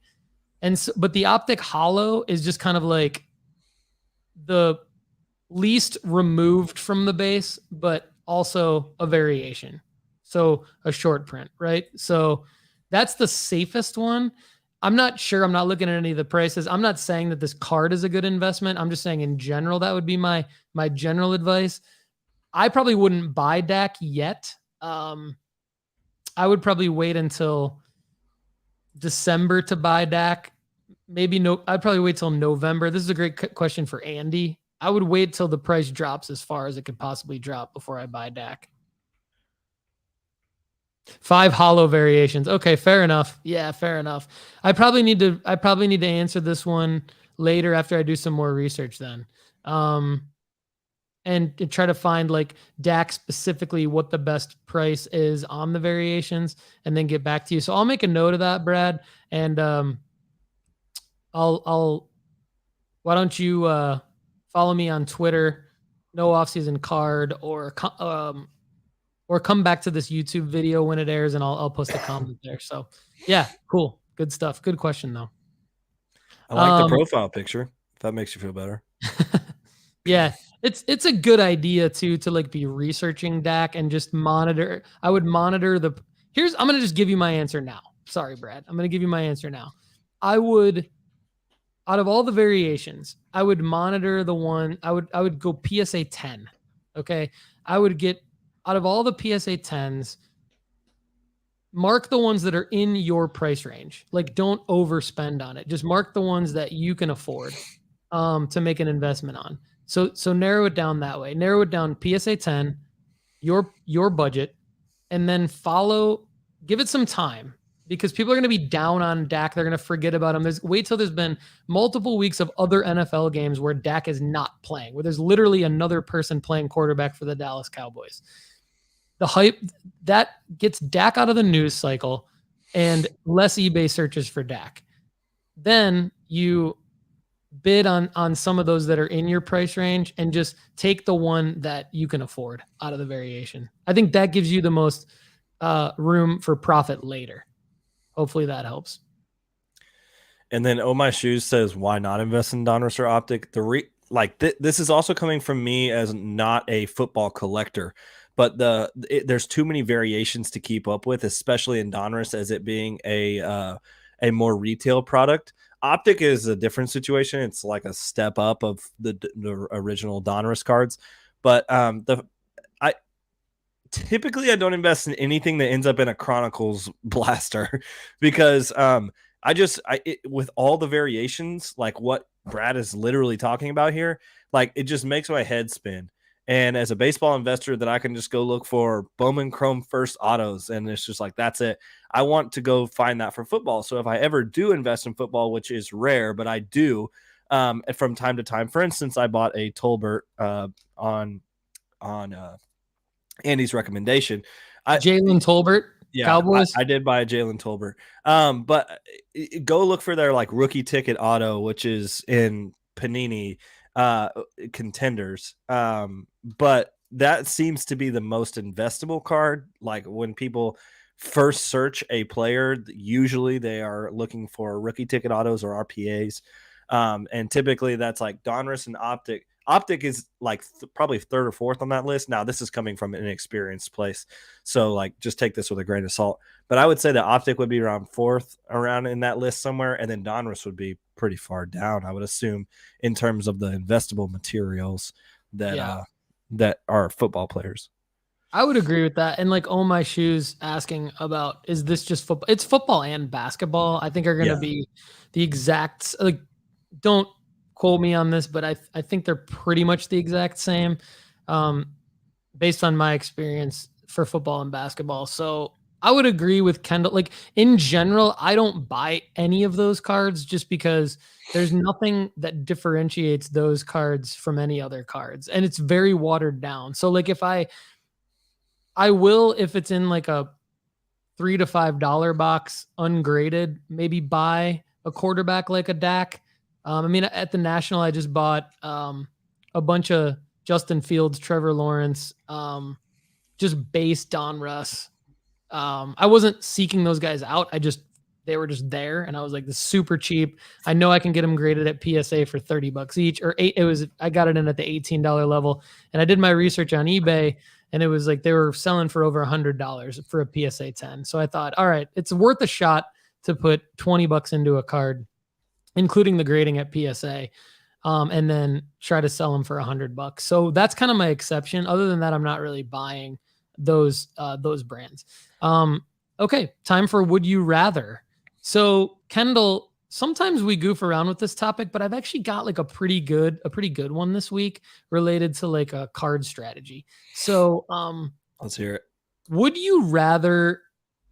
So okay, this is you're running eBay auctions right now. So Can you I know pause for just a second? Yeah. I do. I'm looking back at this, not just in football. Sorry, I meant to ask. And I do want to make a point, oh my shoes, of Donruss or Optic baseball is never an investment, ever. Because Yeah, Panini is not licensed in the MLB. And so like as a collector, I'm fine with it. In very, very, very rare situations is a Panini card investable for baseball. So for basketball, it's like, oh, wow, this is watered down. In football, it's the same way. But in baseball, it's like, this is almost a product that doesn't deserve to be made, almost. Yep. So if you're investing, never buy non-licensed baseball product. It just never sells. And you can get like a super high or a super low, I guess, short print run variation, and it's still not going to sell well. So yeah, and it can be like the most beautiful looking card too. And it's just like as a collector, it's totally different because if you're just liking the way the card looks, then go for it. But as an investor, never buy non-licensed baseball. Yeah. And Brad Garland adds just that when you have 10 to 20 different variations that are one of one, then everything is special. That's a great way of saying, articulating what we were trying to articulate. So thanks, Brad. Good stuff. So would you rather? I've got a strategic would you rather, and I would love the audience's feedback on this one too. But I'm going to ask Kendall. So you're running here's a scenario. You're running an eBay auction. Your intent is to auction off the card. You would accept offers though, right? So you have the accept offers option on, and before a card gets a bid, it allows offers. After a card gets one bid, then the offer functionality shuts down, which makes sense because you don't, once a bid's in, it would be wrong to the bidder to have people come in and offer. I guess that's why eBay does it. So anyway, I'm fine with that.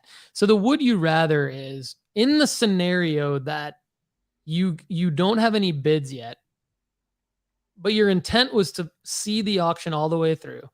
You get an offer. You start getting offers that are like not bad. They're reasonable. Like you would maybe take that. Do you take the offer or do you continue the auction and see it all the way through? So would you rather take the hypothetical offer or see the auction all the way through? And I know you're probably going to give a scenario-based answer, and that's great because I want to have a discussion about this. So are you talking about like at the end of the auction or at the beginning?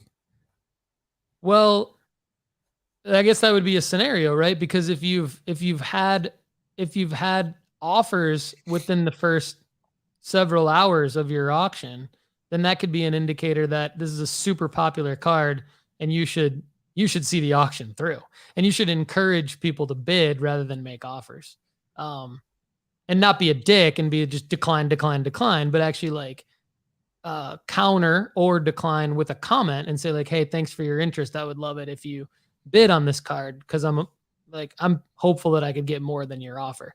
But to your follow-up question, if it's later on in the auction and it's about to end and you get an offer, you might be more likely to take the offer. Yeah, I think, and it means you have no bids yet.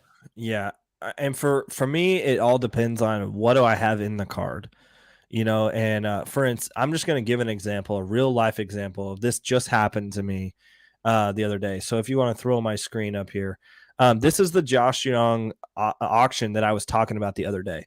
This card has 7.5 hours left at $103.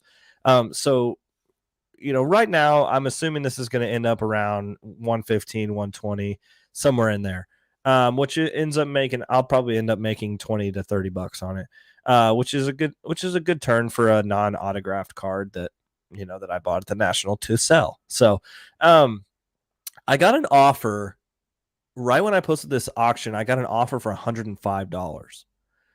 And I said no because I was like, okay, I think it's going to end up going more than that. So in my current state, it literally could end where it's $103.50. Like I have to be okay with that. Mm-hmm. But that was a close enough, and it was like the first bit, like it happened like almost in the first 5 minutes of me having it up. Somebody said, I'll take it for 105.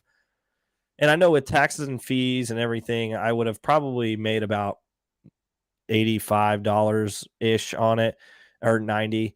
And I was like, a $10, I'm just going to see what happens, like this was before he hit the home run and all that kind of stuff. So, now it's kind of looking like, okay, I might have been better off taking the $105 bid, but there is 7 hours left. So, and you guys know that typically when you have 12 watchers and, like 80 views and 12 bids or whatever. 12 bids. Yeah, that's going to go for a lot more than 103.50. Yeah, I'm hoping so. And, but at the same time, like it's just the risk you take. So I was willing to say no to that, considering I knew the evaluation was probably about $20 higher than that. But now if you're dealing with massive. What was your offer? Sorry, Kendall, what was your offer on that? 105. Okay. Yeah, so this is exactly what I was talking about. So sorry to cut you off. I've got a couple other examples, but I'll let you finish first. No, I was finished.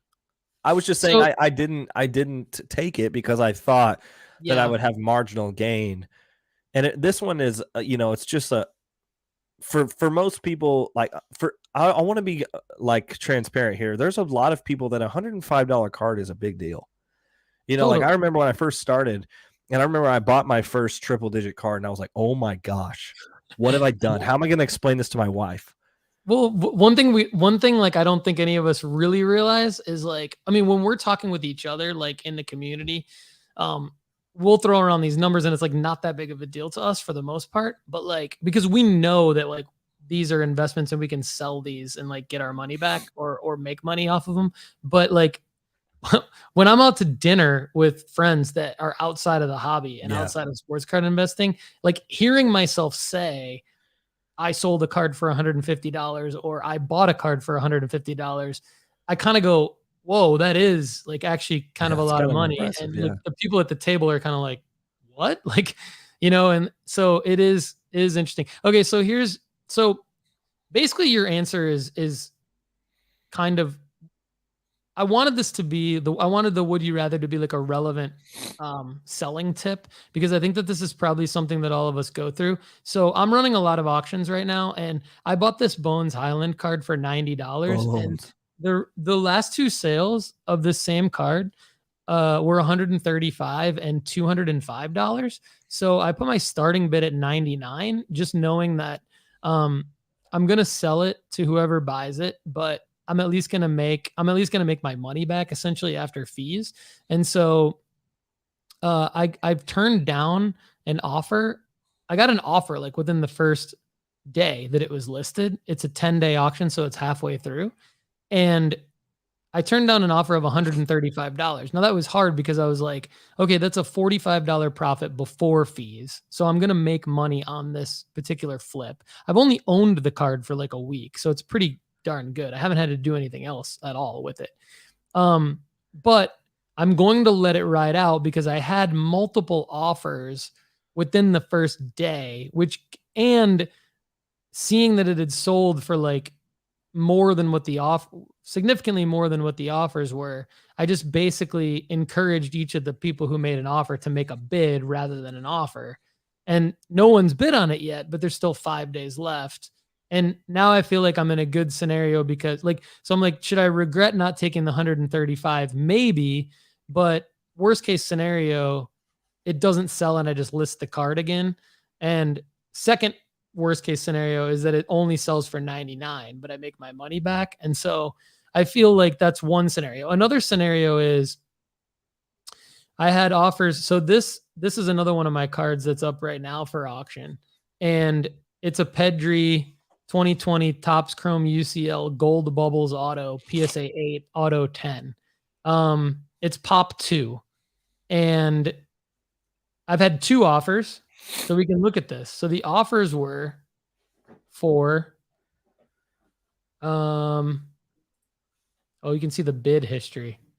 Oh, that's cool. Pretty, but it's not showing me what the offers were for. I'm sure if I messed around with this more on the, but I'm not going to do it live on the show. I'll just tell you the offers were for like half of this. The starting bid was $99. I think the highest offer I got was $350, but I'm like 600 into this card. So I was like, taking an offer at 350, like that's a good offer. Like nothing against that offer. Like 350 is a good offer. Like I almost took it and just was underwater on the card. But then I was like, because I didn't have any bids yet. But then I was like, well, I'm 600 into this card. Now I'm super happy because basically 2 days later, there's 19 bids. I think there's 58 watchers. And it's gonna sell for, 500, it's at $531. So now so basically this is a real life scenario where it's like actually hard to make a decision because you could get $350 cash within a couple of days from eBay. I mean, we all know it's going to be more like $315 because of the fees and stuff, but you can get real money from eBay for your card, or you can risk it and like not have anyone bid on your card. Finally, to bring this point home, is that I noticed when putting together Darius Garland's profile on nooffseason.com, I was working on this today, and I noticed this is interesting. So this is one of his most investable cards, the 2019 Panini Crown Royale Kaboom, Rookie Kaboom PSA 10. So if you see here, these are verified sales from 130 point. So within 1 day of each other, somebody had previously listed this card on a buy it now for $38.50 was the buy it now price. The day before that, the same card had 67 bids and it sold for double that price. Almost double that price, $7,180. So you have one seller who probably got a lot of offers, a lot of high offers, assuming they had offers open on that auction. Yeah. But wrote it out to the tune of almost twice the amount that the other seller sold theirs listed for a buy it now. Now you can chalk this up to a bunch of different things also. Like this guy listed this one too low. That's an issue. Maybe this guy didn't have offers on. Okay. But whatever, all things considered, you had the same card. One sold for a buy it now for half the price of one where we wrote out the auction.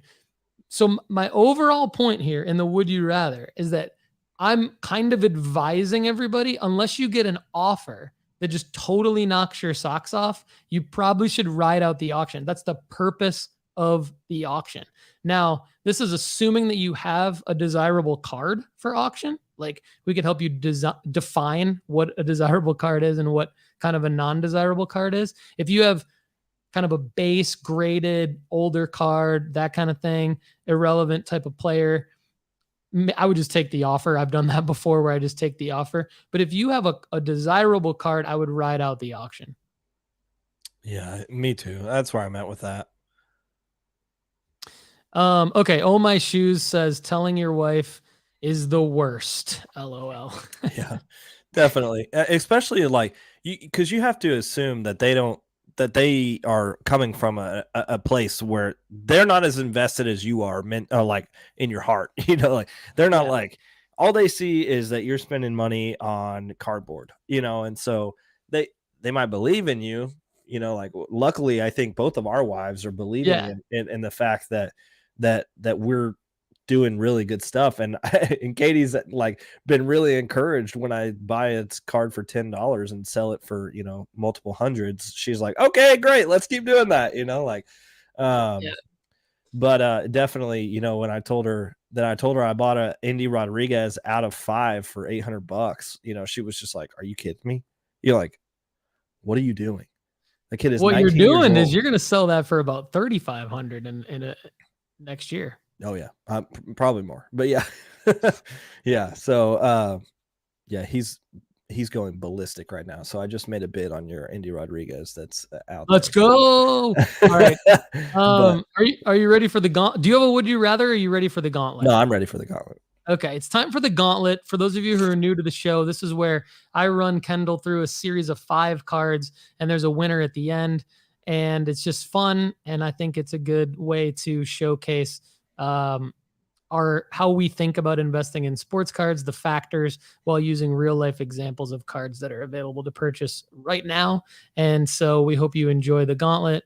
And before we go to the first card, Brad Garland says his wife is more understanding of my sports card purchases than my crypto. Mine too. Yeah. Yeah. I stopped my crypto purchases before they even really started. So, couldn't, which is a good thing because now we're trying to buy a house. But anyway, okay. First up, I previewed this on Friday during the Soccer Card Strategy Show. I told Kendall this was coming in the Gauntlet. So we're leading off with the 2020 Topps Museum Collection Champions League Vinicius Jr. Auto Relic Gold out of 50 PSA 9. This checks all the boxes to me, other than the fact that it's not a PSA 10, but it's super achievable. Vini doesn't have that many autos compared to some of the other guys. He doesn't have that many investable Topps cards compared to some of the other guys. This is a gold out of 50, $500, or you can make an offer. So for those of you that are going to hear this and troll me about soccer cards, I'm speaking in general terms. If you want to give me constructive feedback about what I just said about Vini Jr., please do. So Vini Jr. is going to go up. And by the way, I love Vini Jr.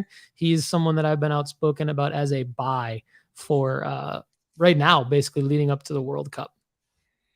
So he's going to go up against our guy, Oh my gosh. Cooper Rush, the promoted quarterback due to the injury to Dak Prescott. You have a 2017 Panini Contenders Cooper Rush rookie ticket auto PSA 10 for the same price, most likely going to be the same price or similar budget to the Vini Jr. card. So let's talk about this, Kendall. Which one are you picking? Not even close. I'm picking Vini Jr. for sure. I think the upside of Vini Jr. is unreal, and I think the upside of Cooper Rush is that you're seeing it. So, yeah, I'm not willing to buy a card at its peak and keep riding that up. Maybe Cooper Rush surprises me and does well, and they don't trade for Jimmy Garoppolo. But, I don't imagine that happens, and Vini Jr. is going to score bags at the World Cup. And like I said, this is a take that I said on Friday. I think there's a good chance that Vini Jr. ends up holding a Golden Boot trophy next to a World Cup trophy. There's a good chance that he ends up in that decision. And there's a lot of other guys in that discussion. But what I'm saying is the odds are not horrible for Vini Jr. to be winning that Golden Boot. And so I am definitely investing, even if it was $500. Thank you. Man, I love when Soccer Idiot is on my side. But even if I'm taking this at $4.99 and the other one's at $3.50, I'm still taking Vini Jr. Good. All right. Let us know if you agree or disagree Cooper with Rush. Kendall What a and Southern Soccer Idiot. I'm taking Vini Jr. too, by the way. But I'm just curious to see, does anyone want the Cooper Rush over Vini Jr.? I would not pay $350 for that card if it came with a Dak Prescott card. Oh, nice. I wish that I wasn't. Well, I mean, I'm glad that we're buying a house, but I wish that I didn't have to be fully liquid right now, because I would probably buy this Vini Jr. card. I'd make an offer right now for sure. It's a great card to buy, in my opinion. So, okay, Vini Jr. is going to move to the next round and take on Darius Garland, my guy, and Gary from Hoops and Cards, his guy as well. This is a 29. This is the reason why that this is going up into the Gauntlet against Vini Jr., because I knew you were going to pick Vini Jr. I just had to throw Cooper Rush in because of the Dak injury, is because this card sells a ridiculous amount of times per day, and it has a lot of upside with the NBA season coming up. So it is going to be, when the NBA season, I will advise all of you right now, if you go buy this card, you will make a profit on this card if you sell it in November. It's just an extremely liquid card. Once Garland's in the news and people are searching for him more, this card's just going to go for more money if you auction it off or if you put it at a buy it now. So extremely liquid card versus really not as liquid of a card. Who would you go with between Vini Jr. and Darius Garland? This one is tougher, and here's why. The liquidity is something that's super big about this. But another thing is, like, I think Vini Jr., he's not going to get like a massive percentage gain from him not doing anything. Like, so between now and the World Cup, I don't think there will be a massive gain in Vini Jr. unless he goes bananas in the Real Madrid jersey. But like, what I'm saying is, like, Vini Jr., if he were to not do anything, would not have a massive game for no reason. I think this Darius Garland card could have a massive game for no reason before the season starts, because people are like, love the Cavs. It's a big market. It's a big basketball market. And Darius Garland is like a cult favorite for them. He wouldn't have to do a single thing. He wouldn't even have to play in preseason. And this card will probably go up in value, which makes it difficult. I don't know if that's coming across correctly, because what I'm not saying that Vinny is a bad investment. I'm just saying Garland doesn't have to do a thing right now. And this card probably will appreciate between now and the start of the NBA season. Yeah, I think this is a tougher call than it looks like to make. And now let's say that he does do something. This card could go up. And it being a PSA 10 rather than a PSA 9 is a big deal. But if we go back to the Vinny card, the Vinny card is a RPA, which we've talked about is probably only most valuable in football. But still, it's a sticker auto. But it is an auto. Darius Garland's card is just a rookie card. It's a Prism Silver, by the way, PSA 10. I don't know if I said that. Yeah, so it's not numbered. You know, like this card is numbered. Looks like it's out of 50. And so I'm still going to take Vinny, because I think he has so much upside in this next couple of months. I'm going to take Vinny all day. But the Garland one is harder. I'll give you that. And much harder, actually, than the Cooper Rush card. Chad Guel, sorry if I butchered your name, says Vinny Jr. might be one of the best investments in any sport right now. I agree. I'm going to say it's Ghoul. Yeah, I'm going to say it's Ghoul too. Thank you, Kendall. Chad Ghoul says, I agree with what Chad Ghoul says. And I have written about Vinny Jr. for almost the last 2 years on nooffseason.com. Moved him up this week. He says Vinny all day, ceiling much higher on Vinny. Oh My Shoes says Garland all day. So this is obviously pretty close. But thanks for chiming in there, guys. Oh My Shoes might just not know who Vinny Jr. is. I don't want to. Gill. Chad Gill. What up, Chad Gill? You're the man. Oh My Shoes. I'm not trying to say that, but Vinny Jr. might be the best buy in the hobby right now. NoOffSeason.com has said that for a long time. Just saying. All right. So do we go Vinny Jr. or do we go Justin Jefferson? Oh, man. This is a tough one. This is a 2021. So it's his second year. Panini Black Midnight Signatures on card auto out of 35. And I know you hate me for these because I like to bring in these that like just have a few little things wrong with them. What do you think here, Kendall?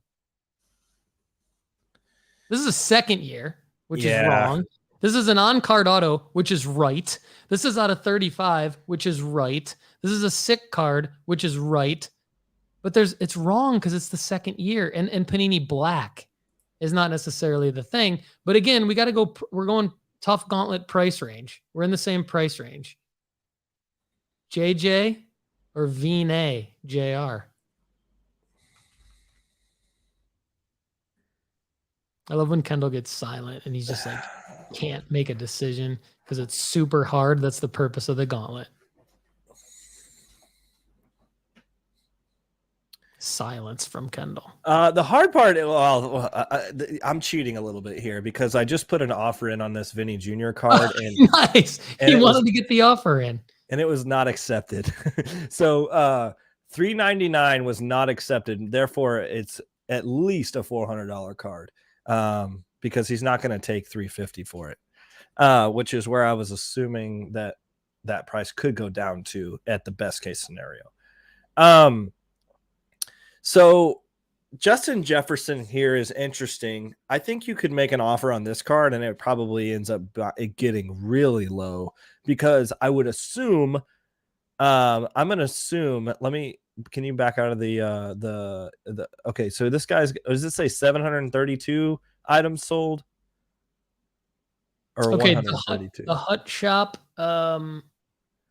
It's tetrical. 732 items sold. 100% positive feedback. Okay, so I'm gonna go ahead and just assume that he doesn't have a whole lot of money invested in this card because it's not a chase card. I bet he pulled it. I bet he pulled it. It was what I'm getting at is I bet this guy pulled this car because it's not graded, so he's wanting to get top side out of it. He's not going to be patient enough to go send it to PSA, which either means one of two things: either the guy's looked at it and it's not going to be a 10, or he's just wanting to get money out of it while he can before he sends it to PSA. Which neither one of those are a bad idea. I'm just saying, like, in my process of deduction here, I'm assuming this guy pulled it and it was a recent pull, and he's going to put it in this auction based on Justin Jefferson's performance this past week. So I'm going to go ahead and say that you could get this card for quite a bit cheaper than $320. I'm going to assume, but even still, Midnight Signatures Black is never going to get searched, and I am not about investing long term in players that are non-quarterbacks. I just would never advise anybody to do that, no matter who the player is. Although I think that Justin Jefferson could have a legit shot at an MVP chance this year. I think he's a great player. I drafted him in a ton of fantasy drafts. I'm not saying that. I'm just saying investability wise, I'm still going with Vini Jr. Yeah, great analysis there, Kendall. I agree on all of those points. Okay, so Vini Jr. against Lando Norris. This is a Lando Norris rookie with the RC logo out of 2020 Topps Chrome F1 rookie refractor PSA 10. So what I love about this is that, okay, we know Vini Jr., since you made the offer, is at least a $400 card. And we know Lando you can get right now for $399.99, or you can make an offer and probably get it for it. I mean, $375. I didn't look at the latest sale of this card. You might want to do that real quick before you give your answer.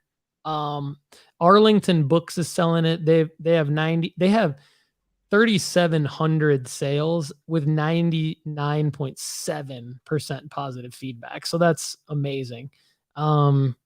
Great job by Arlington Books on this.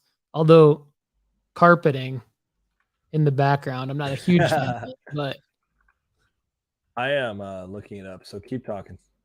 So Lando is a guy that I know Kendall likes.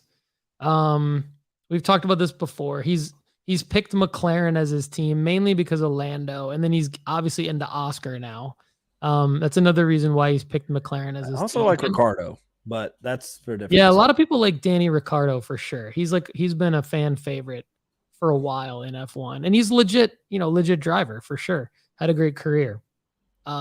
Is having a great career. Not sure if he's completely done yet, but yeah. So the Lando refractor, this is one step up from a base card. This is like your Prism Silver for those of you who don't buy F1 or pay attention to F1. So this is a short print, but not a super short print by any means. Pretty common card, but also very liquid card. So I think it's a good buy. I think both of these cards are a good buy. It's going to be interesting. This is very interesting. Kendall picks. So there was a 2020 Topps Chrome F1 Lando refractor PSA 10 that sold for $600 on July 25th. Okay. Yeah. So, and it was at an auction. Best offer. Oh, wow. Interesting. So it was listed at $750 person said, "I'll take 600," and the guy said, "Absolutely," because the one right before that sold for $150. Which that's crazy that that guy even bid $600. But the most recent one that sold was 360. So the last two bids of this card, PSA 10, were 600 and 360. So quite a difference. The guy who got 600 for this card probably is laughing his way to the bank. But yeah, I'm going to say that this is pretty spot on for evaluation. Yeah, 390s. Are they accepting offers? Yeah, they are. You can get it for less. Yep. I'll back into this. I assume that they would take 360 for this. This is what I'm going to say. Here's the thing about Lando Norris is Lando is a. I know I'm a little bit biased as a McLaren fan, but Lando's he's a top shelf driver, and the fact that he is in the top in the rankings with a McLaren car, a car that Ricardo literally can't even drive, like. That shows to me that Lando has some chops, basically. And I'm not super experienced in F1, but I know that Lando is a good driver. And I think that paired with another good driver next year in Oscar Piastri, this McLaren team has the chance to fight for third. Maybe even higher than that, but I'm going to say maybe on that. I'm going to say that they'll fight for third next year. Assuming that the McLaren car is back to where it's drivable. So Lando is a guy that's going to be around in the sport for a while, and he's either going to keep getting paid mega bucks by McLaren, or he's going to get an even higher promotion, unless Oscar Piastri just goes bananas next year and Lando ends up being a number 2, which is risky as well. Because then we won't see him driving out of confidence. We'll see him driving out of like a scarcity model, which will be interesting. But I'm going to stand by the fact that Vini Jr. is the most investable card in the sport right now, or in the hobby right now. And so this Vini Jr., I've never actually gone to a card and put in a bid on a card from an auction or from one of these gauntlets until today. So that should tell you something, that I was willing to pay $399 for this when I put that bid in. So, yep, it's a good card. I love it. Vini Jr. wins. Lando and Darius Garland were very admirable challengers in the gauntlet, but Vini Jr. Was basically took it all the way through. He was number 1 and made it all the way through. So impressive from Vini Jr. Everybody, thanks so much for participating. We got one more quick segment left. So the moves, who is up and who is down at nooffseason.com in the sports card investment report. Mainly, I'm going to mention just a couple broad things. So today I revamped the entire football card rankings. That's probably something that I'm going to have to do every week of the NFL season, even though I talk about our rankings being long-term. You know, I look at like a 6 to 12 month window when I put together the rankings and who's going to be investable and liquid. But, you know, football season is different. NFL season is very different. So we did revamp our entire NFL rankings. We welcome Justin Jefferson back into the top 50, and we welcome Christian Pulisic into the top 50 for the first time. Kendall has very nicely pointed out many times on the show and on the Soccer Card Strategy show why Christian Pulisic is a great buy, and he deserves to be in our top 50 right now. As we advise sports card investors on how to make money. We've also retooled our soccer rankings. As I mentioned earlier on in the show, for those of you who didn't catch it, we got some trollish comments from some people on the last Soccer Card Strategy show. 2 people. That's okay. But obviously when you get feedback like that, it really motivates you. I mean, it motivates me anyway. Can't speak for anyone else. It really motivates me to make sure that I've got everything buttoned up. So there's still a lot of work to do in all of our rankings constantly, but I did update the soccer card rankings. So you have guys like Yeremy Pino moving up. You have guys like Pulisic moving up. You have guys like Fati and Caden Clark moving down a little bit. There's still guys that we like, but just for one reason or another have switched around all the soccer card rankings. So be sure to check out nooffseason.com. Check out our free rankings. Check out our premium subscriber content. Again, now you get the ad-free experience that my team and I have worked on. And if you want to upgrade right away and save 20%, use the promo code NOOFFSEASON. If you want to figure out how to go premium for free for a year, email me at paul@nooffseason.com, and I'm going to give you the hookup. Kendall, do you have anything else to add before we sign off for Sports Card Strategy Show episode 47? Here's my my one thing that my 30 seconds of Paul Hickey giving me a second to talk about anything. FC Cincinnati took a huge 3 points to this weekend, scoring 6 goals and Brenner hat trick. This is a big deal for me. We've moved up to 6th in the rankings for a team that's won 3 wooden spoons in a row, which in MLS standards means we were the last team in the standings 3 years in a row to now be 6th in the playoff spots. And having a positive goal differential is a peach. So thank you for that. Go FC. I'm even wearing the shirt. Congratulations, Kendall. I'm happy for you. Everybody, I'm Paul Hickey. He's Kendall, Lefty, McKee. Thank you for watching and listening to the Sports Card Strategy Show, episode 47. And we're going to take you out with the rock. Cue the rock music. Have a great day.